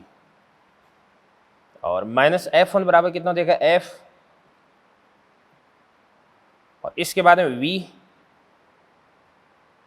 प्लस क्या हो जाएगा आपके पास में? Vm और V प्लस क्या हो जाएगा आपके पास में? Vb हो जाएगा। अब यहां से अपन एक काम करते हैं अभी, देखिएगा ध्यान से, देखो क्या करते हैं अपन, इसको बाकी आगे तो सोल्व कर ही लोगे आप, थोड़ी सी लंबी कैलकुलेशन है। तो यहाँ पे एलसीएम ले लेंगे अपन, तो एलसीएम क्या बन जाएगा आपके पास में? ध्यान से, V माइनस वीबी, V प्लस वीबी, तो V स्क्वायर माइनस वीबी स्क्वायर बन जाएगा, एलसीएम बन जाएगा, ठीक है ना। और बाकी इसको सोल्व करना बहुत ही आसान है, कोई दिक्कत वाली बात नहीं है भाई, ठीक है ना। तो कर लेना आप इसको आराम से सोल्व, कोई दिक्कत नहीं है। ये आपका आंसर आ गया अभी। तो यहाँ पर इस क्वेश्चन के अंदर ध्यान से देखना, ये तो थर्ड ऑप्शन आएगा या फोर्थ ऑप्शन आएगा, सोल्व करने से पता चल जाएगा वो। तो सुनी जाने वाली आवर्ती नहीं है, विस्पंद आवृत्ति के लिए व्यंजक, तो 83 में विस्पंद आवृत्ति कर देना भैया आप, ठीक है ना। तो ये आपकी स्टेज फर्स्ट फिनिश होगी। चलिए बच्चों, अपन आते हैं स्टेज सेकंड पे। सबसे पहले अपन देखते हैं क्वेश्चन नंबर 22 क्या कह रहे हैं, देखो ध्यान से। दो बंद पाइप अपने मूल विधाओं में 10 विस्पंद प्रति सेकंड उत्पन्न करते हैं, इनकी लंबाइयों का अनुपात कितना हो जाएगा? 25:26। अपन जानते हैं कि n जो n होता है वो l के क्या होता है? अभी व्युत्क्रमानुपाती होता है। और यहां से आपके पास L1 बटे L2 बराबर कितना देर का आपके पास में? 25:26। तो अब ध्यान से देखना, देखो दोनों में विस्पंद है, तो अगर आपके पास n1 बराबर कितना हो जाएगा? अभी n1 बराबर आपके पास हो जाएगा 10, नहीं n1 बराबर n मान लो, तो यहां से आपके पास n2 बराबर कितना हो जाएगा? 2 की लंबाई ज़्यादा तो आवृत्ति कम हो जाएगी, तो n-10 बोल दो इसको आप। तो अपन लिख सकते हैं, आंसर देखना, देखो 25/26 बराबर n-10/n।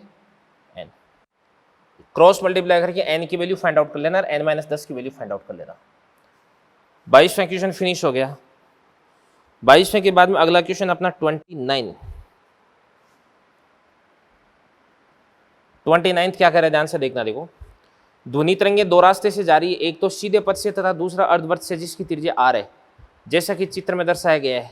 ओके, एक साथ अध्यारोपित होती सीधे पाइप में यदि ध्वनि का वेग v है तो इसकी आवृत्ति अधिकतम आयाम पर होगी। ध्वनि का वेग v है तो इसकी आवृत्ति अधिकतम आयाम पर होगी। बात सुनना भी, देखो अभी मैंने आपको थोड़ी देर पहले ऐसा क्वेश्चन करवाया था कि दोनों के बीच में जो पथांतर है वो पथांतर कितना हो जाएगा अभी, ये आपके पास हो जाएगा π-2 इंटू आर, भाई πr-2r, ये आपके पास में पथांतर आ जाएगा। और जो पथांतर है वो कितना हो जाएगा आपके पास में, तो n लेमडा, ठीक है ना। अब अपन जानते हैं कि v बराबर क्या होता है आपके पास है, न्यू इंटू लेमडा। यहाँ पे न्यू क्या भी फ्रीक्वेंसी है, तो यहाँ से लेमडा को अपन क्या लिख सकते हैं, लेमडा को v अपॉन क्या होता है आपके पास है, न्यू।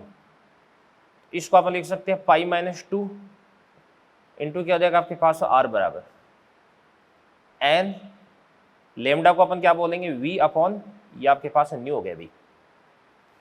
यहाँ से आपके पास न्यू बराबर क्या बन जाएगा, ध्यान से देखना, देखो n-v अपॉन π-2 इंटू क्या हो जाएगा आपके पास r, ठीक है ना। n की वैल्यू 1, 2, 3, 4 कुछ भी पुट कर सकते हैं अपन, तो n की वैल्यू 1 पुट कर देंगे तो v अपॉन π-2 इंटू r आ गया ना आंसर, कोई दिक्कत ही नहीं है, ठीक है ना। तो फर्स्ट ऑप्शन ये आपका सही जा रहा है। 29 आपका सोल्व हो चुका है। और 29 के बाद में अगला क्वेश्चन जो मैंने आपको टिक करवाया था,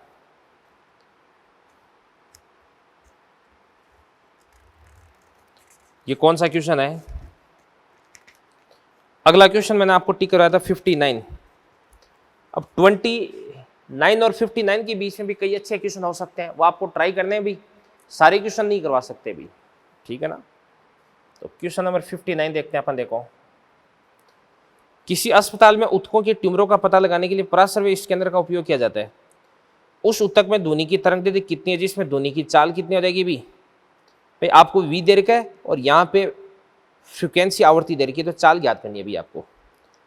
तो तरंग दैर्ध्य पता करनी है, तो v बराबर क्या होता है आपके पास, n इंटू लेमडा। तो लेमडा बराबर कितना देगा आपके पास में, v बटे n। तो v कितना देगा आपके पास 1.7 किलोमीटर पर सेकेंड, और n कितना देगा आपके पास 4.2 मेगा, यानी 10 की पावर 6। सॉल्व कर देना, बहुत ही आसान क्वेश्चन है ये तो। अगला क्वेश्चन अपन देखते हैं, क्वेश्चन नंबर 68। 68 देखो ध्यान से क्या करे। स्टेशन यार्ड में खड़ी कोई रेलगाड़ी शांत वायु में 400 हर्ट्ज की आवृत्ति की सीटी बजा रही है। तभी 10 मीटर पर सेकंड चाल से यार्ड से स्टेशन की ओर वायु बहने लगती है। स्टेशन यार्ड में खड़ी कोई रेलगाड़ी शांत वायु में 400 हर्ट्ज की आवृत्ति बजाती है। तो आपके पास ट्रेन होगी और ये 400 हर्ट्ज की सीटी बजाती है, और ये अभी सोर्स है, तो ये Vs बराबर कितना है, 0 है, खड़ी है। 10 मीटर पर सेकंड चाल से यार्ड में स्टेशन की ओर हवा बहने लगती है, तो ये आपके पास में क्या हो जाएगी, स्टेशन हो जाएगी। ये हवा बह रही है किससे, 10 मीटर पर सेकंड से, ठीक है ना। स्टेशन के प्लेटफॉर्म पर खड़े किसी प्रेक्षक के लिए ध्वनि की आवृत्ति, तरंग दैर्ध्य तथा चाल क्या हो जाएगी भी। अब बात सुना भी, ध्वनि की आवृत्ति, तरंग दैर्ध्य तथा चाल। यहां पे कोई आदमी खड़ा है, तो यहाँ पे सोर्स और ऑब्जर्वर इन दोनों के बीच में कोई सापेक्ष गति तो हो ही नहीं रही है, तो आवृत्ति कितनी हो जाएगी आपके पास है, 400 हर्ट्ज। और ध्वनि की चाल कितनी भी, 340 है ना, तो 340।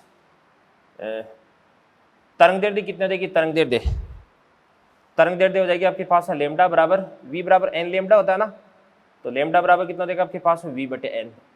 v कितना देगा 340 बटे n कितना देगा आपके पास है 400। सोल्व कर देना भी। और ध्वनि का वेग, ध्वनि का वेग 340 नहीं रहेगा, ध्वनि का वेग 350 बन जाएगा। कैसे कि ध्वनि तरंगे इस प्रकार से इधर की तरफ यूं आ रही है, ठीक है ना, और ध्वनि का वेग 340 तो है ही, और साथ साथ में ध्यान से देखना तो 10 मीटर पर सेकंड की इसको सपोर्ट मिल जाएगा। किसकी वजह से? हवा की गति की वजह से, तो 350 बन जाएगा।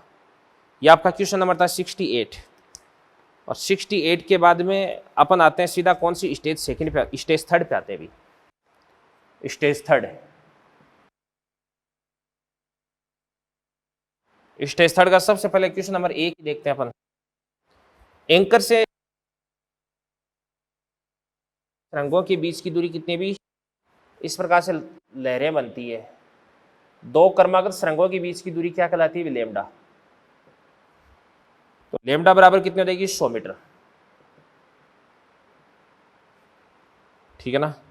और लहरों का वेग v बराबर कितना हो जाएगा आपके पास में? 25 मीटर पर सेकंड। तो अपन क्या करते हैं अभी? आवर्ती निकालते हैं। तो v बराबर क्या होता है? n lambda. तो n बराबर कितना हो जाएगा आपके पास में? v बटा लेमडा। तो 25 बटे कितना हो जाएगा? 100। तो कितना हो जाएगा आपके पास? 1/4। और n बराबर कितना होता है? 1/t। तो यहां से t बराबर कितना हो जाएगा? 4 सेकेंड। 4 सेकेंड। अब ये कह रहा है कि नाव की लहरों के साथ क्रमागत 2 बार ऊपर उठने के बीच का समयांतराल कितना हो जाएगा? तो एक बार तो यहां पर ऊपर उठती है, और फिर उसके बाद में एक बार इस प्रकार से नीचे जाकर के एक बार यहां पर ऊपर उठती है। तो इन दोनों के बीच का समयांतराल कितना होता है? t होता है। तो 4 सेकंड आंसर आ जाएगा। इसी प्रकार से क्वेश्चन नंबर 2 क्या कहता है? देखो से क्वेश्चन नंबर 2 अपन इधर की तरफ शुरू कर देते हैं।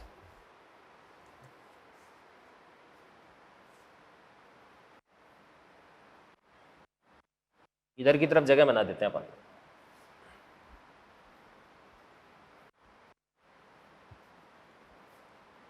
क्वेश्चन नंबर 1 आपका फिनिश हो गया। क्वेश्चन नंबर 2 देखते हैं अपन। देखिएगा तो क्वेश्चन नंबर 2 क्या कह रहा है? ये कह रहा है कि 200 मीटर पर सेकंड के वेग से क्षैतिज गतिमान वायुयान से ध्वनि उत्पन्न होती है, जिसकी प्रति ध्वनि 10√5 सेकंड पश्चात सुनाई देती है। वायु में ध्वनि का वेग इतना है, तो वायुयान की ऊंचाई कितनी हो जाएगी? भी यहाँ पे कोई एरोप्लेन है जो कि इस प्रकार से कोई साउंड प्रोड्यूस करता है। इसकी ध्यान से देखना। देखो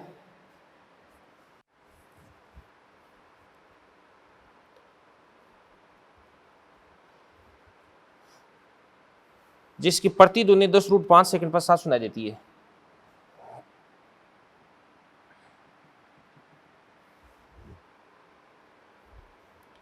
इसका वेग कितना देगा आपके पास है? 200।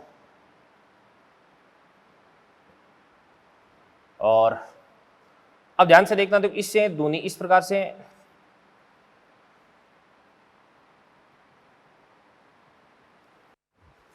क्या मतलब है? 200 मीटर पर सेकंड के वेग से क्षैतिज गतिमान वायुयान से ध्वनि उत्पन्न होती है, जिसकी प्रति ध्वनि 10√5 सेकंड पश्चात सुनाई देती है, ठीक है ना। किसको सुनाई देती है? इस एरोप्लेन को ही सुनाई देती है। तो यहां से इस प्रकार से यहाँ पे जो ध्वनि उत्पन्न होती है वो यहाँ पे टकराती होगी, और यहां से टकरा कर इस प्रकार से परावर्तित होकर के वापस यहाँ तक पहुंचती है। तो यहां से ये वाली जो डिस्टेंस है, दूरी बराबर क्या होता है? चाल गुना समय। चाल कितनी हो जाएगी? 200। और समय कितना हो जाएगा आपके पास है? 10√5, ठीक है ना। ये बात होगी भी। तो ये तो आपके पास हो गया, ये वाली दूरी आ गई। और इसके बाद में वायु में ध्वनि का वेग कितना? भी 300 मीटर पर सेकंड। तो 300 मीटर पर सेकंड है, तो ये भी अपन निकाल सकते हैं। ये कितना हो जाएगा आपके पास है? ये भाई 10√5 सेकंड टोटल लगता है, तो 5√5 ये हो गया, और 5√5 यहाँ तक का, यहाँ तक का, यहाँ से यहाँ तक का समय कितना हो जाएगा? 5√5। और ये भी कितना हो जाएगा आपके पास है? 5√5। तो ये वाली दूरी कितनी हो जाएगी? दूरी बराबर चाल गुना समय। चाल कितना हो जाएगा आपके पास है? 300 इंटू 5√5। अब ये वाली ऊंचाई आपको निकालनी, ये वाली ऊंचाई। अब ये कितना हो जाएगा? ये तो इसका आधा हो जाएगा ना। तो 200 इंटू 10√5 है ना, तो 100 इंटू 10√5 हो जाएगा। तो ये आपके पास आ जाएगा 1000√5। तो ये कितना बन जाएगा आपके पास, मतलब 1500√5 बन जाएगा। तो इसको अपन निकाल लेंगे, ये कितना देगा, ये तो 1500√5। तो इसका स्क्वायर कर दो भाई, कर्ण स्क्वायर माइनस क्या देगा आपके पास में, आधार स्क्वायर। तो 1500 का कितना होता है बताओ स्क्वायर, 15 का होता है 225 और 2 जीरो है तो इसका 4 जीरो इंटू 5 और हो जाएगा माइनस 1000 का कितना हो जाएगा, 1000 का हो जाएगा आपके पास में 2 3 4 5 6 इंटू कितना हो जाएगा आपके पास में 5। इसका अपन रूट कर देंगे, ये आपके पास ऊंचाई आनी चाहिए भी। तो ये आपका क्वेश्चन नंबर 2 हो गया। चलिए बच्चों, इसके बाद में अगले क्वेश्चन अपन डिस्कस करते हैं। क्वेश्चन नंबर 1 और 2 तो अपन ने डिस्कस कर लिया। इसके बाद अगला क्वेश्चन है क्वेश्चन नंबर 3। क्या कह रहा है ध्यान से देखना। देखो, दो डोरियों की लंबाई 51.6 और 49.1 है, प्रत्येक से 20 न्यूटन का तनाव कार्य करता है। ठीक है, दोनों डोरियों का प्रति मात्रक इकाई लंबाई का द्रव्यमान समान और ये 1 ग्राम पर मीटर है। एक ही समय डोरियां एक साथ मूल विधा में कंपन करती है, तो स्पंदन संख्या, मतलब आपको विस्पंद संख्या ज्ञात करनी है भी। तो क्वेश्चन नंबर 6 अपन देखते हैं। तो दोनों मूल विधा में कंपन करती है भी। तो पहले बराबर V/2L1, तो इसको अपन बोलेंगे 1/2L1 root of T upon क्या देगा आपके पास म्यू। और इसी प्रकार से N2 बराबर V/2L2 1/2L2 रूट ऑफ T/म्यू हो गया अभी। टेंशन दे रखा है, म्यू दे रखा है, टेंशन दे रखा है, म्यू दे रखा है, L1 L2 ये भी आपको दे रखा है। तो N1 N2 निकाल देना और दोनों का अंतर कर देना। 7वां क्वेश्चन अपन देखते हैं अभी क्या कह रहा है। देखो, एक सूत्र की आवर्ती उत्पादक द्वारा 512 हर्ट्ज बताई गई है।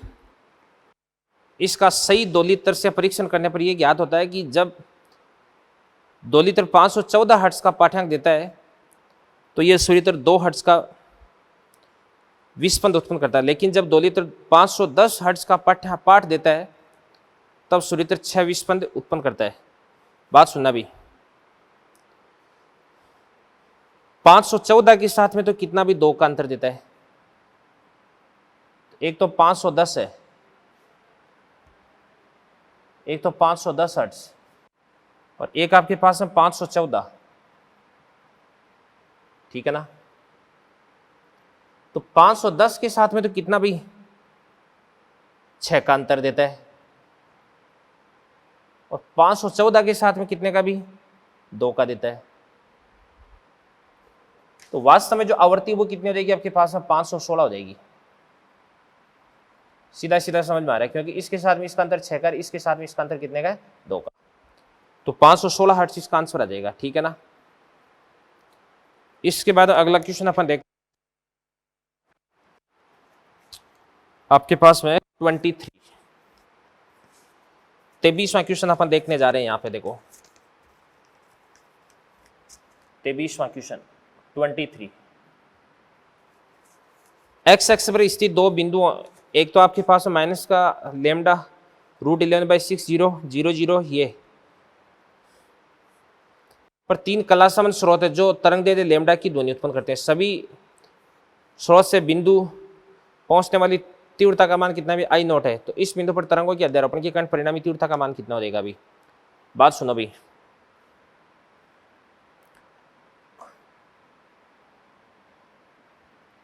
देखो 3 सोर्स आपके पास में कहां पे, पहला कहां पे हो जाएगा माइनस का यहां पे, और इसके बाद यहां से लेकर के यहां तक ये वाली जो डिस्टेंस है, ये वाली डिस्टेंस कितना हो जाएगी आपके पास √ का 11/6 इंटू लेमडा। और इसके बाद ये वाला कितना हो जाएगा, ये वाला जो सोर्स है ये आपके पास S2 हो जाएगा। और इसको भी अपन क्या बोलेंगे √ का 11/6 इंटू क्या हो जाएगा लेमडा। और एक आपके पास में सोर्स यहां पर है, इसको अपन क्या बोलेंगे S3। तरंग दे लेमडा की ध्वनि उत्पन्न करते हैं और सभी स्रोत बिंदु 0.5 λ/6 5 लैम्डा बाई 6 तो आपके पास यहां पर बन जाएगा 5 लैम्डा बाई 6।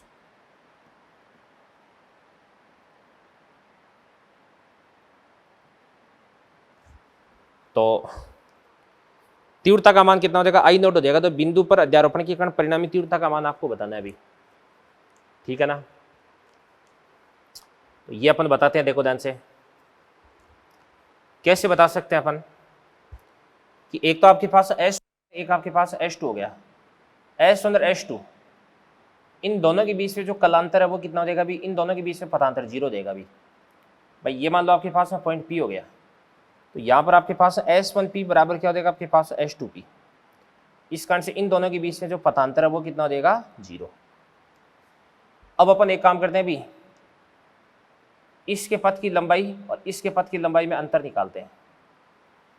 तो कैसे निकाल सकते हैं अभी, सबसे पहले ये वाली लंबाई निकालते हैं, या ये वाली लंबाई निकाल दो, ये वाली लंबाई कितनी हो जाएगी, ये आपके पास हो जाएगी 5 लैम्डा बाई 6 का स्क्वायर, तो 25 लैम्डा स्क्वायर बाई क्या देगा आपके पास है 6, प्लस कितना देगा आपके पास में 6 नहीं 36 होगा अभी, 36 11 लैम्डा स्क्वायर बटे कितना देगा आपके पास है 36,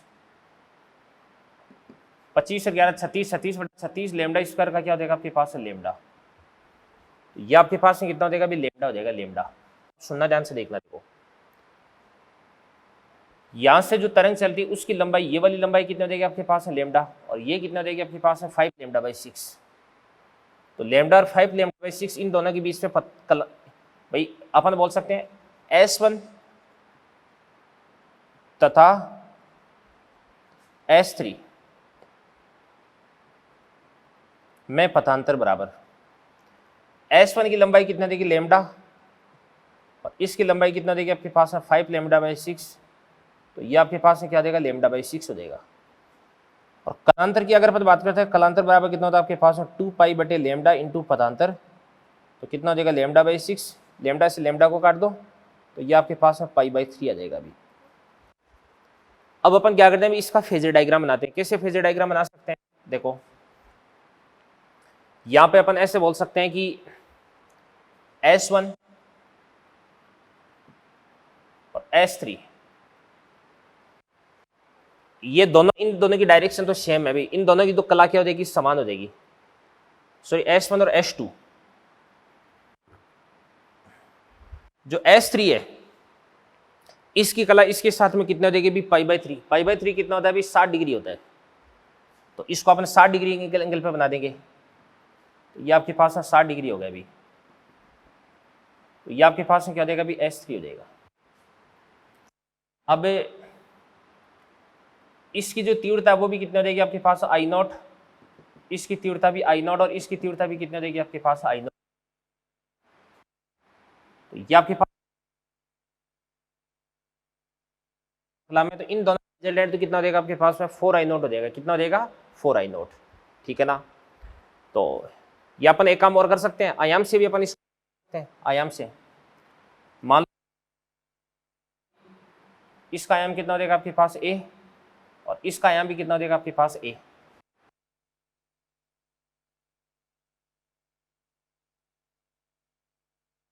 है, तो अपन लिख सकते हैं कि A नेट बराबर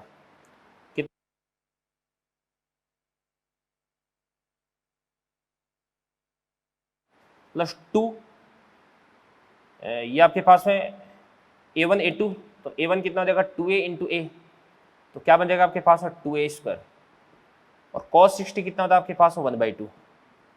इसका अपन क्या कर देंगे रूट कर देंगे, तो यहाँ से 2 से अपन क्या करेंगे 2 को काट देंगे,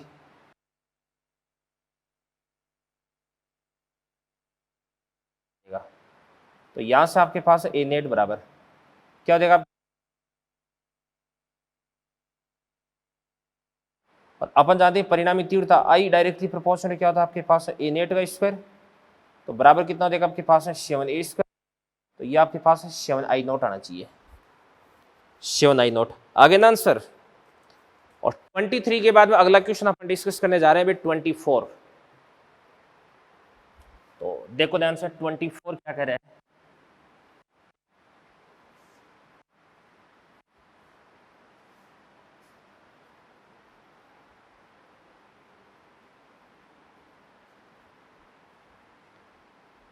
24 अपन डिस्कस करते हैं, देखो ध्यान से। ये क्या कर रहा है, किसी पर्याप्त लंबाई का खुला पाइप 20 साल से पानी में डूब रहा है, किसी क्षण पानी से ऊपर इसकी लंबाई कितनी भी एल है, ठीक है ना। तो आवृत्ति किस दर से परिवर्तित हो रही है, ये तो क्वेश्चन मैंने आपको करवा रखा है भैया ना, 24 तो करवा रखा है। इसके बाद है 27 अपन देखते हैं क्या करे। एल लंबाई के एक खुले पाइप को एल प्लस एक्स लंबाई के खुले पाइप के साथ में बजाया जाता है, तो शून्य की 20 आवृत्ति कितनी हो जाएगी भी, डेल्टा एन बराबर क्या होता है आपके पास, N1 माइनस क्या होता है, N2 होता है। खुले ऑर्गन पाइप के लिए क्या हो जाएगा आपके पास में V बटे, इसको अपन बोलेंगे 12, और माइनस क्या हो जाएगा आपके पास में V बटे 2 इंटू एल प्लस क्या हो जाएगा x हो जाएगा। x आपके पास में क्या है, बहुत ही छोटा बता रखा है, तो यहां से अपन क्या कर सकते हैं, अभी v/2 को तो ले लेते हैं कॉमन, तो v/2 को अपन कॉमन ले लेते हैं, तो ये तो आपके पास l और ये आपके पास l प्लस एक्स हो जाएगा, तो l प्लस एक्स और माइनस क्या हो जाएगा आपके पास में भाई l, तो यहाँ पे l माइनस एल तो क्या हो जाएगा, अभी कैंसिल आउट देगा, तो बराबर क्या हो जाएगा आपके पास v x अपॉन 2 एल क्या हो जाएगा आपके पास एल स्क्वायर, ठीक है ना, और प्लस क्या हो जाएगा आपके पास में एल एक्स। सही किया है क्या, देख लेते हैं। एक की लंबाई कितनी भी एल है, एक की लंबाई कितनी हो जाएगी एल प्लस एक्स, तो अब यहां पे फिर अपन ऐसे बोल देंगे कि अप्रोक्सीमेटेड आंसर आपको निकालना है, लगभग आपको आंसर निकालना है अभी। तो यहाँ पे आपके पास देवदान से ये जो Lx है ना, इस Lx को अपन 0 मान लेंगे, क्योंकि x बहुत छोटा, तो Lx को 0 मानेंगे, तो Vx अपॉन कितना हो जाएगा 12 स्क्वायर, तो 27 का आंसर आना चाहिए Vx upon 12 square, third answer आना चाहिए भी, ठीक है ना, थर्ड आंसर। 27 का आंसर देख भी लेता हूँ मैं ना एक बार, संशय दूर हो जाए। 27 का आंसर थर्ड, ठीक है। इसके बाद में अगला क्वेश्चन है भाई, क्वेश्चन नंबर 30। क्वेश्चन नंबर 30 क्या कर रहे देवदान से, दो श्रुतियों P और Q को 7 बजाने पर उत्पन्न 20 स्पंदों की संख्या को सरल रेखा OA द्वारा व्यक्त किया जाता है, 20 स्पंदों की संख्या को ना, और Q को मोम से बारित करके पुनः दोनों को एक साथ बजाया जाता है, तो 20 स्पंदों की संख्या OB के द्वारा व्यक्त करते हैं। यदि P की आवृत्ति 341 हर्ट्ज है तो Q की आवृत्ति कितनी देगी भी, बात सुनना भी। सबसे पहले तो OA की अनुदिश, तो पहले तो 20 स्पंदों की संख्या कितनी थी भी, 3 थी, और अब 20 स्पंदों की संख्या कितनी होगी भी, 2 होगी। यदि P की आवृत्ति कितनी है भी, P की आवृत्ति 341 है, तो P की कितनी देगी आपके पास है 341, तो Q, तो P और Q के बीच में पहले 20 स्पंदों की संख्या कितनी थी बताओ, 3 थी, तो या तो कितना देगा आपके पास है 338, या कितनी थी आपके पास है 344, ठीक है ना, ये चीज होगी भी। अब ना ध्यान से देखना, देखो P की आवृत्ति कितनी है 341 है, अब आपको बोला जा रहा है कि Q को मोम से बारित कर दिया, अगर मोम से बारित करोगे तो इसकी भी आवृत्ति घटेगी और इसकी भी आवृत्ति क्या हो जाएगी भी, घट जाएगी, और 20 स्पंदों की संख्या 3 से घट करके कितनी हो जाती है, 2 हो जाती है, तो ये तो 338 से पीछे की तरफ चलेगी, तो 341 का इसके साथ में तो अंतर है वो लगातार इस प्रकार से बढ़ रहा है, तो ये तो ऑप्शन हो नहीं सकता, और ये हो सकता है क्योंकि 344 से थोड़ा सा घिसते 343 हो गए ना, तो अब इसके बीच में अंतर कितने का हो जाएगा भी, 2 का, तो आंसर क्या हो जाएगा आपके पास में 344। इसी प्रकार से क्वेश्चन नंबर 32 अपन देखते हैं, अभी 32 में क्या कर रहे हैं, देखो I upon I B, I A upon I B, अपन जानते हैं I directly proportional N square A square, तो N A square A square upon क्या देगा N B square A B square, तो एन ए अपन बात करते हैं एन ए की बात करते हैं, तो एन ए कितना देगा आपके पास, मान लो एन मान लो, तो एन स्क्वायर ए कितना देगा आपके पास, बताओ ए मान लो, तो ये आपके पास ए स्क्वायर बटे एन बी की बात करते हैं। जितने समय में ए की आधी तरंग बनती है उतने समय में बी की एक तरंग बन जाती है, यानी बी की आवृत्ति ए की आवृत्ति की दुगुनी हो जाएगी। तो 2n का स्क्वायर कितना देगा आपके पास है 4n स्क्वायर। और यहाँ पे अपन देख सकते हैं कि बी का जो आयाम है वो भी ए के आयाम का आधा हो जाएगा। तो आयाम कितना हो जाएगा a/2 का स्क्वायर, यानी a स्क्वायर बाई 4 हो जाएगा, a square by 4 टिचुक टिचुक n square a square से n square a square cut जाएगा 1/1। 32वां भी हो गया भी आपका। और 32वें के बाद में अगला क्वेश्चन, 2-1 क्वेश्चन और बचे हैं, फिर उसके बाद में लेक्चर फिनिश हो जाएगा अपना। क्वेश्चन नंबर 35 अपन देखते हैं दादा से। एक ट्रेन स्थिर श्रोता की ओर गति करती है, ट्रेन है, ये सोर्स हो गया, ये गति करता है किसकी तरफ, ऑब्जर्वर की तरफ। तो श्रोता द्वारा प्रेक्षित आवृत्ति f का समय के फलन के साथ, भाई सुनो ध्यान से देखना, आवृत्ति f की बात करते हैं। मान के चलेगा ये तो इसके द्वारा उत्पन्न की गई मूल आवृत्ति f नॉट हो जाएगी, ये तो आपके पास f नॉट हो गई। तो जब ये इसको अप्रोच करती तब तो आवृत्ति बढ़ी हुई प्रतीत होगी, जब इसको पार करके दूर चली जाएगी तो आवृत्ति घटी हुई प्रतीत होती है। तो ऐसा ग्राफ देख लो कौन सा जा रहा है, सेकंड ग्राफ जा रहा है। अभी 35वां ग्राफ, 35वां क्वेश्चन आपका फिनिश हो गया। चलो एक लास्ट क्वेश्चन अपना बच रहा 36 नंबर का क्वेश्चन, वो भी अपन करते हैं और उसके बाद में मॉड्यूल डिस्कशन को विराम देते हैं फिर अपन।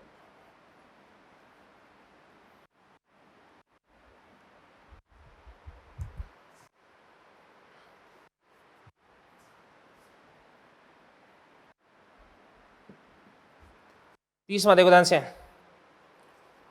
एक संसूचक को स्थिर अवस्था से एफ नॉट बराबर 10⁻³ हर्ट्ज आवृत्ति की स्रोत के ऊपर गिराया जाता है।